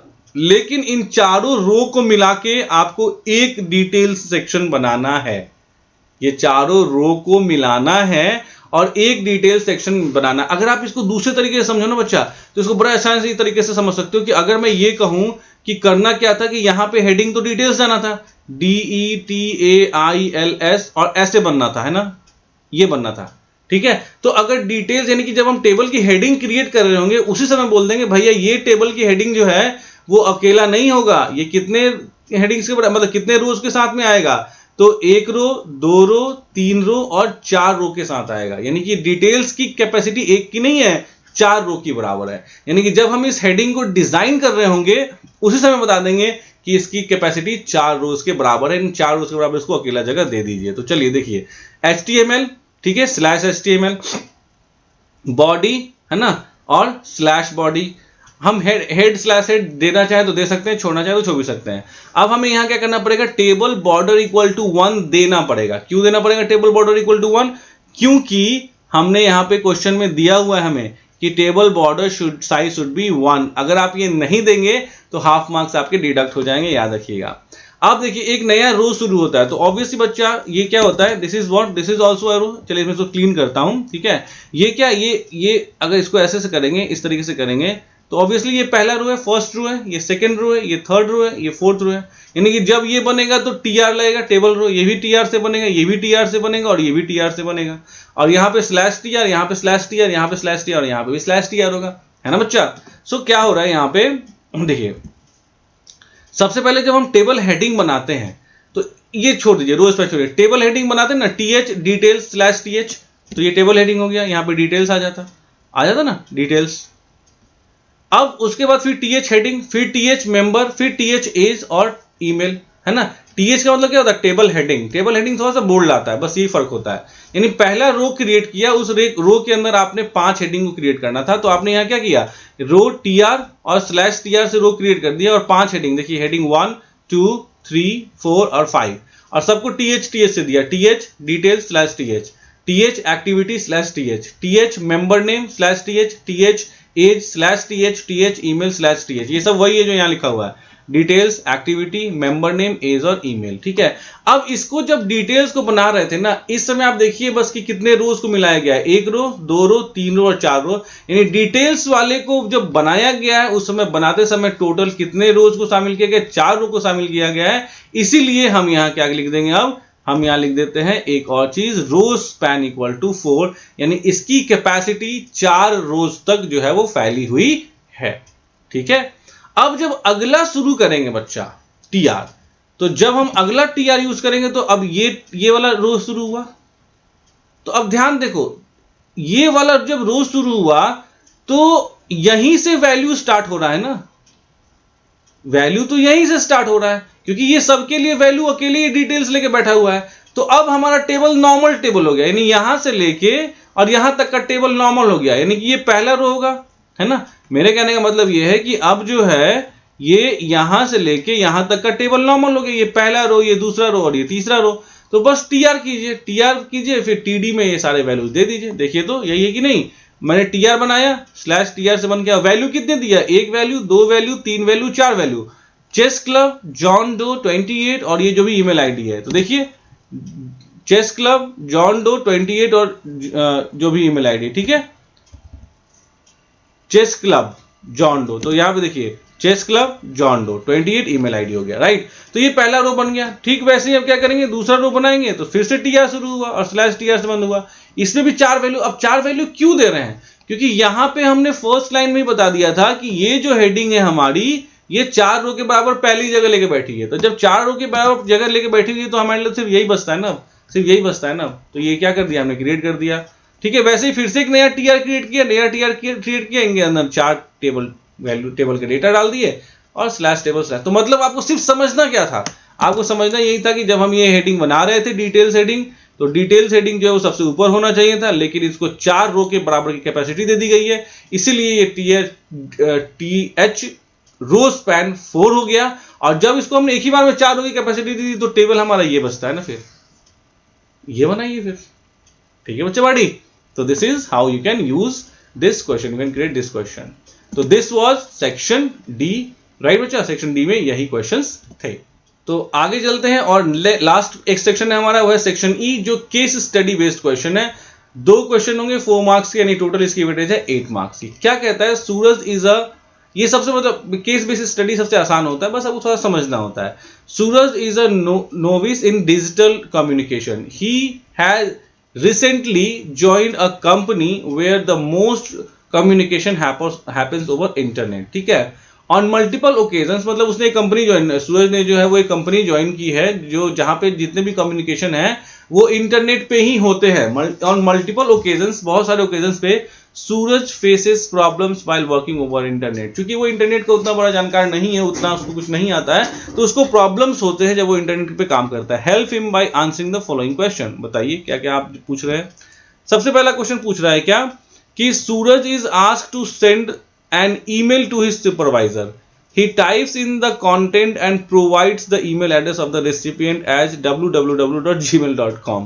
अरे भैया ये ईमेल आईडी थोड़ी ना है ईमेल आईडी जो है वो थोड़ी ना, ये तो वेब एड्रेस है। gmail.com क्या है, ये तो वेब एड्रेस है, यानी कि ये तो हमारा सर्वर है, जो सर्वर पे जाके हम अपना ईमेल वगैरह काम करते हैं। How is the address typed by Suraj is different from the email address of recipient. तो सिंपल सा कॉन्सेप्ट ये है कि सूरज ए का जवाब है, यहाँ पे चारों का जवाब नहीं आना चाहिए था, ठीक है कोई नहीं, चारों एक साथ दे दिया मैंने, लेकिन क्वेश्चन यहाँ वाइज है कि Suraj incorrectly used a web address instead of an email address. ये क्या है, वेब एड्रेस है, this is called as a web address, है ना, जबकि ये ईमेल एड्रेस उसको क्या करना चाहिए था, यूज करना चाहिए था। And email address should be like example@gmail.com, यानी कि जो भी हमारा ईमेल एड्रेस होगा उसके लास्ट में जो है वो gmail.com @ जरूर होगा, @yahoo.com जरूर होगा। ठीक है, इसका मतलब कि जो हमारा ये सर्वर होता है वो लास्ट में @ जैसे xyz@gmail.com, xyz@yahoo.com, यानी लास्ट में होना चाहिए। ठीक है बच्चा। बी क्या कहता है कि Suraj has been asked to create a video conferencing link and share the link with all coworkers, यानी कि वीडियो कॉन्फ्रेंसिंग की लिंक बनानी है और अपने सारे कोवर्कर्स के साथ उसको शेयर करना है, who are working from home, जो घर से काम कर रहे हैं। Suggest any 2 software which he can use. तो आप बताइए, यानी कि वीडियो कॉन्फ्रेंसिंग के लिए 2 सॉफ्टवेयर बताइए कि कौन सा सॉफ्टवेयर होता है, उसको बेचारे को उसको कुछ पता है नहीं, बता सकते हैं आप, वीडियो कॉन्फ्रेंसिंग। तो ऑब्वियसली वीडियो कॉन्फ्रेंसिंग के लिए वो क्या यूज कर सकता है, जूम को या गूगल मीट को यूज कर सकता है, ये दोनों सबसे बेहतरीन प्लेटफॉर्म्स हैं। ठीक है, नेक्स्ट सी क्या कहता है, Suraj has asked to upload a file containing transaction details and send it to his colleague in the office, यानी ट्रांजैक्शन डिटेल्स को क्या करना है, उसको अपलोड करना है। ठीक है, ट्रांजेक्शन डिटेल्स को अपलोड करना है। Which internet protocol will be use by him and by his colleague in the office to upload and download file over internet.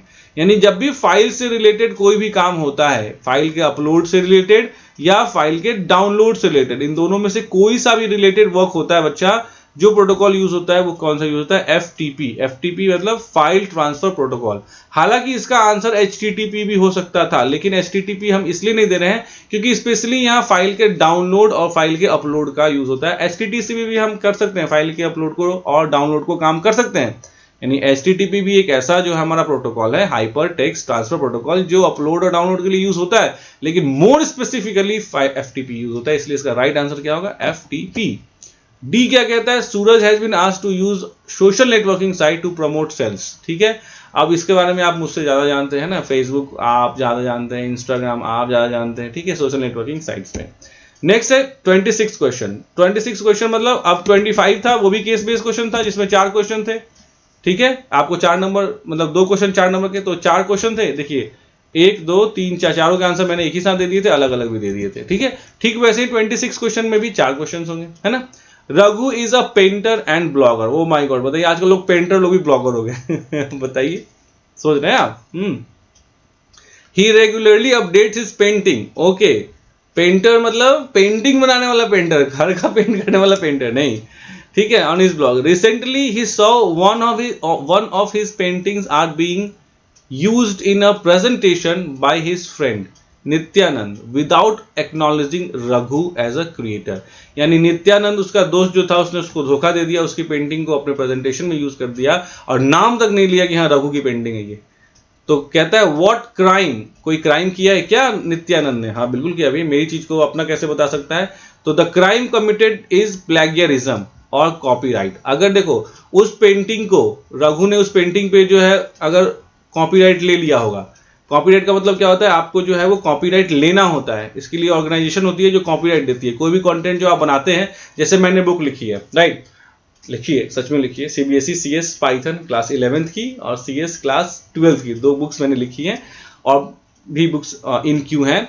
तो जब मैंने वो बुक लिखी तो मैंने बुक लिखने के बाद देखा कि भैया अगर मैं इसको ऐसे ही छोड़ दूंगा तो फिर लोग इसको कॉपी पेस्ट कर लेंगे। मैंने इसको क्या किया, सबमिट किया प्रॉपर ऑर्गेनाइजेशन में और मुझे वहां से कॉपीराइट मिल गया। कॉपीराइट मिलने का मतलब क्या होता है? उस बुक का कंटेंट अगर आप यूज करेंगे मेरे बिना परमिशन के तो मैं आप पे लीगल एक्शन ले सकता हूं।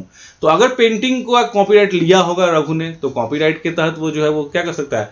उस पर क्लेम कर सकता है। नहीं, कॉपीराइट इंफ्रिंजमेंट किया, इसका मतलब इंफ्रिंजमेंट मतलब कॉपीराइट को नहीं माना है उसके दोस्त नित्यानंद ने, या इसको हम लोग प्लेगियरिज्म भी कहते हैं जब किसी दूसरे की चीज को हम बिना उसके कॉन्सेंट के यूज करते हैं। 26 का बी क्या कहता है? Raghu appraised Nityanand about IPR and it's associated violations. Expand the term IPR. देखो रघु ने जो है फिर ऐसा देखा कि भैया नित्यानंद जो है वो यूज कर रहा है उसके चीजों को, तो रघु जो है गया नित्यानंद के पास और उसको आईपीआर के बारे में बताया। अब आईपीआर और इससे रिलेटेड जो उसने वायोलेशन किया है, ठीक है, वायोलेशन मतलब उसने जो उसकी चीज को यूज किया उसके बारे में बताया कि भैया आईपीआर नाम की भी कोई चिड़िया होती है। अब बताइए आईपीआर क्या होता है? तो IPR stands for intellectual property rights. Intellectual property rights का मतलब क्या होता है कि कोई भी पेंटिंग, कोई भी बुक, कोई भी जो मतलब आर्ट का वर्क, कोई भी आर्टिस्टिक वर्क, ठीक है, बुक भी एक आर्टिस्टिक वर्क में ही आता है, उसकी जो अगर मैंने उसकी राइट है, मैं उसका मालिक हूं और मेरे बिना उसके अगर आप यूज करते हैं तो वो क्राइम कहलाता है। और इसको डिफाइन कौन करता है? आईपीआर डिफाइन करता है, इंटेलेक्चुअल प्रॉपर्टी राइट्स। यानी कि ये एक राइट होता है जो किसी भी डिजिटल कंटेंट को एक राइट देता है। जैसे मैं ये वीडियो बना रहा हूं, ये वीडियो मेरा है, ठीक है, ये मेरा अपना एक प्रॉपर्टी है, तो इस वीडियो के लिए मुझे क्या मिला हुआ है? इंटेलेक्चुअल प्रॉपर्टी राइट मिला हुआ है। ठीक है बच्चा। Now next, Raghu wants to use e-commerce to sell his painting online. Write any 2 precautions that he should take while using e-commerce. देखो ई कॉमर्स जो है, पहला तो सिक्योर पेमेंट गेटवे यूज कीजिएगा वरना पैसा आप लीजिएगा जाएगा किसी और। दूसरा, बायर की ऑथेंटिसिटी जरूर मतलब पता कर लीजिए कि बायर जो वो सही है कि नहीं है, वरना क्या करेगा? खरीदेगा फिर जो है वो फाड़ के वापस कर देगा। आजकल के टाइम में क्या होता है कि लोग खरीदते कम है, रिटर्न ज्यादा मारते हैं, है ना, ये एक ऐसी टेंडेंसी चली हुई है। तो बायर की ऑथेंटिसिटी भी पता लगाना जरूरी है कि सही बायर है या नहीं है, वरना सामान भी ले लेगा और पैसे भी नहीं देगा। ठीक है। तीसरा, लास्ट, चौथा, मेंशन एनी 2 नेटिकेट्स। एटिकेट्स का मतलब क्या होता है? एटिकेट्स का मतलब होता है बच्चा जो हम सभ्यता दिखाते हैं ना, एटिकेट्स सॉरी स्पेलिंग गलत है। एटिकेट्स का मतलब क्या होता है, जो हम सभ्यता दिखाते हैं ना, जैसे कि मान लीजिए मैं आपके जब बड़े आपके सामने आते हैं तो क्या होता है, आप उनको पैर छू के प्रणाम करते हैं। लेकिन एटिकेट्स क्या कहता है, जो बड़े बुजुर्ग होते हैं उनको पैर छू के प्रणाम कीजिए, उनको आप बोलिए, तुम मत बोलिए, ठीक है। आप जो है वो रिस्पेक्ट कीजिए उनके कही गई बातों का, ठीक है। उनसे ऊंचे लहजे में बात मत कीजिए, दिस इज नॉर्मल एटिकेट्स। आप अपने फ्रेंड से बात करते हैं तो एक पोलाइट मैनर में बात कीजिए, गाली गलौज मत कीजिए, दीज आर कॉल्ड एटिकेट्स।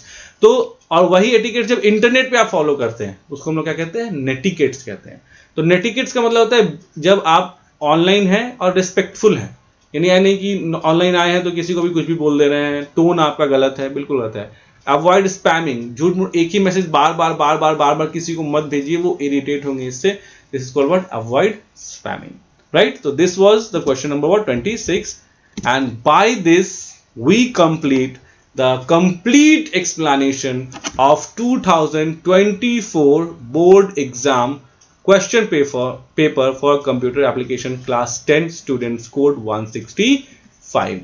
तो आई होप आपको ये वीडियो, ये एक्सप्लेनेशन पसंद आई होगी। अगर आई है तो प्लीज लाइक, सब्सक्राइब और शेयर जरूर कीजिएगा। Thanks for watching the video. Thanks.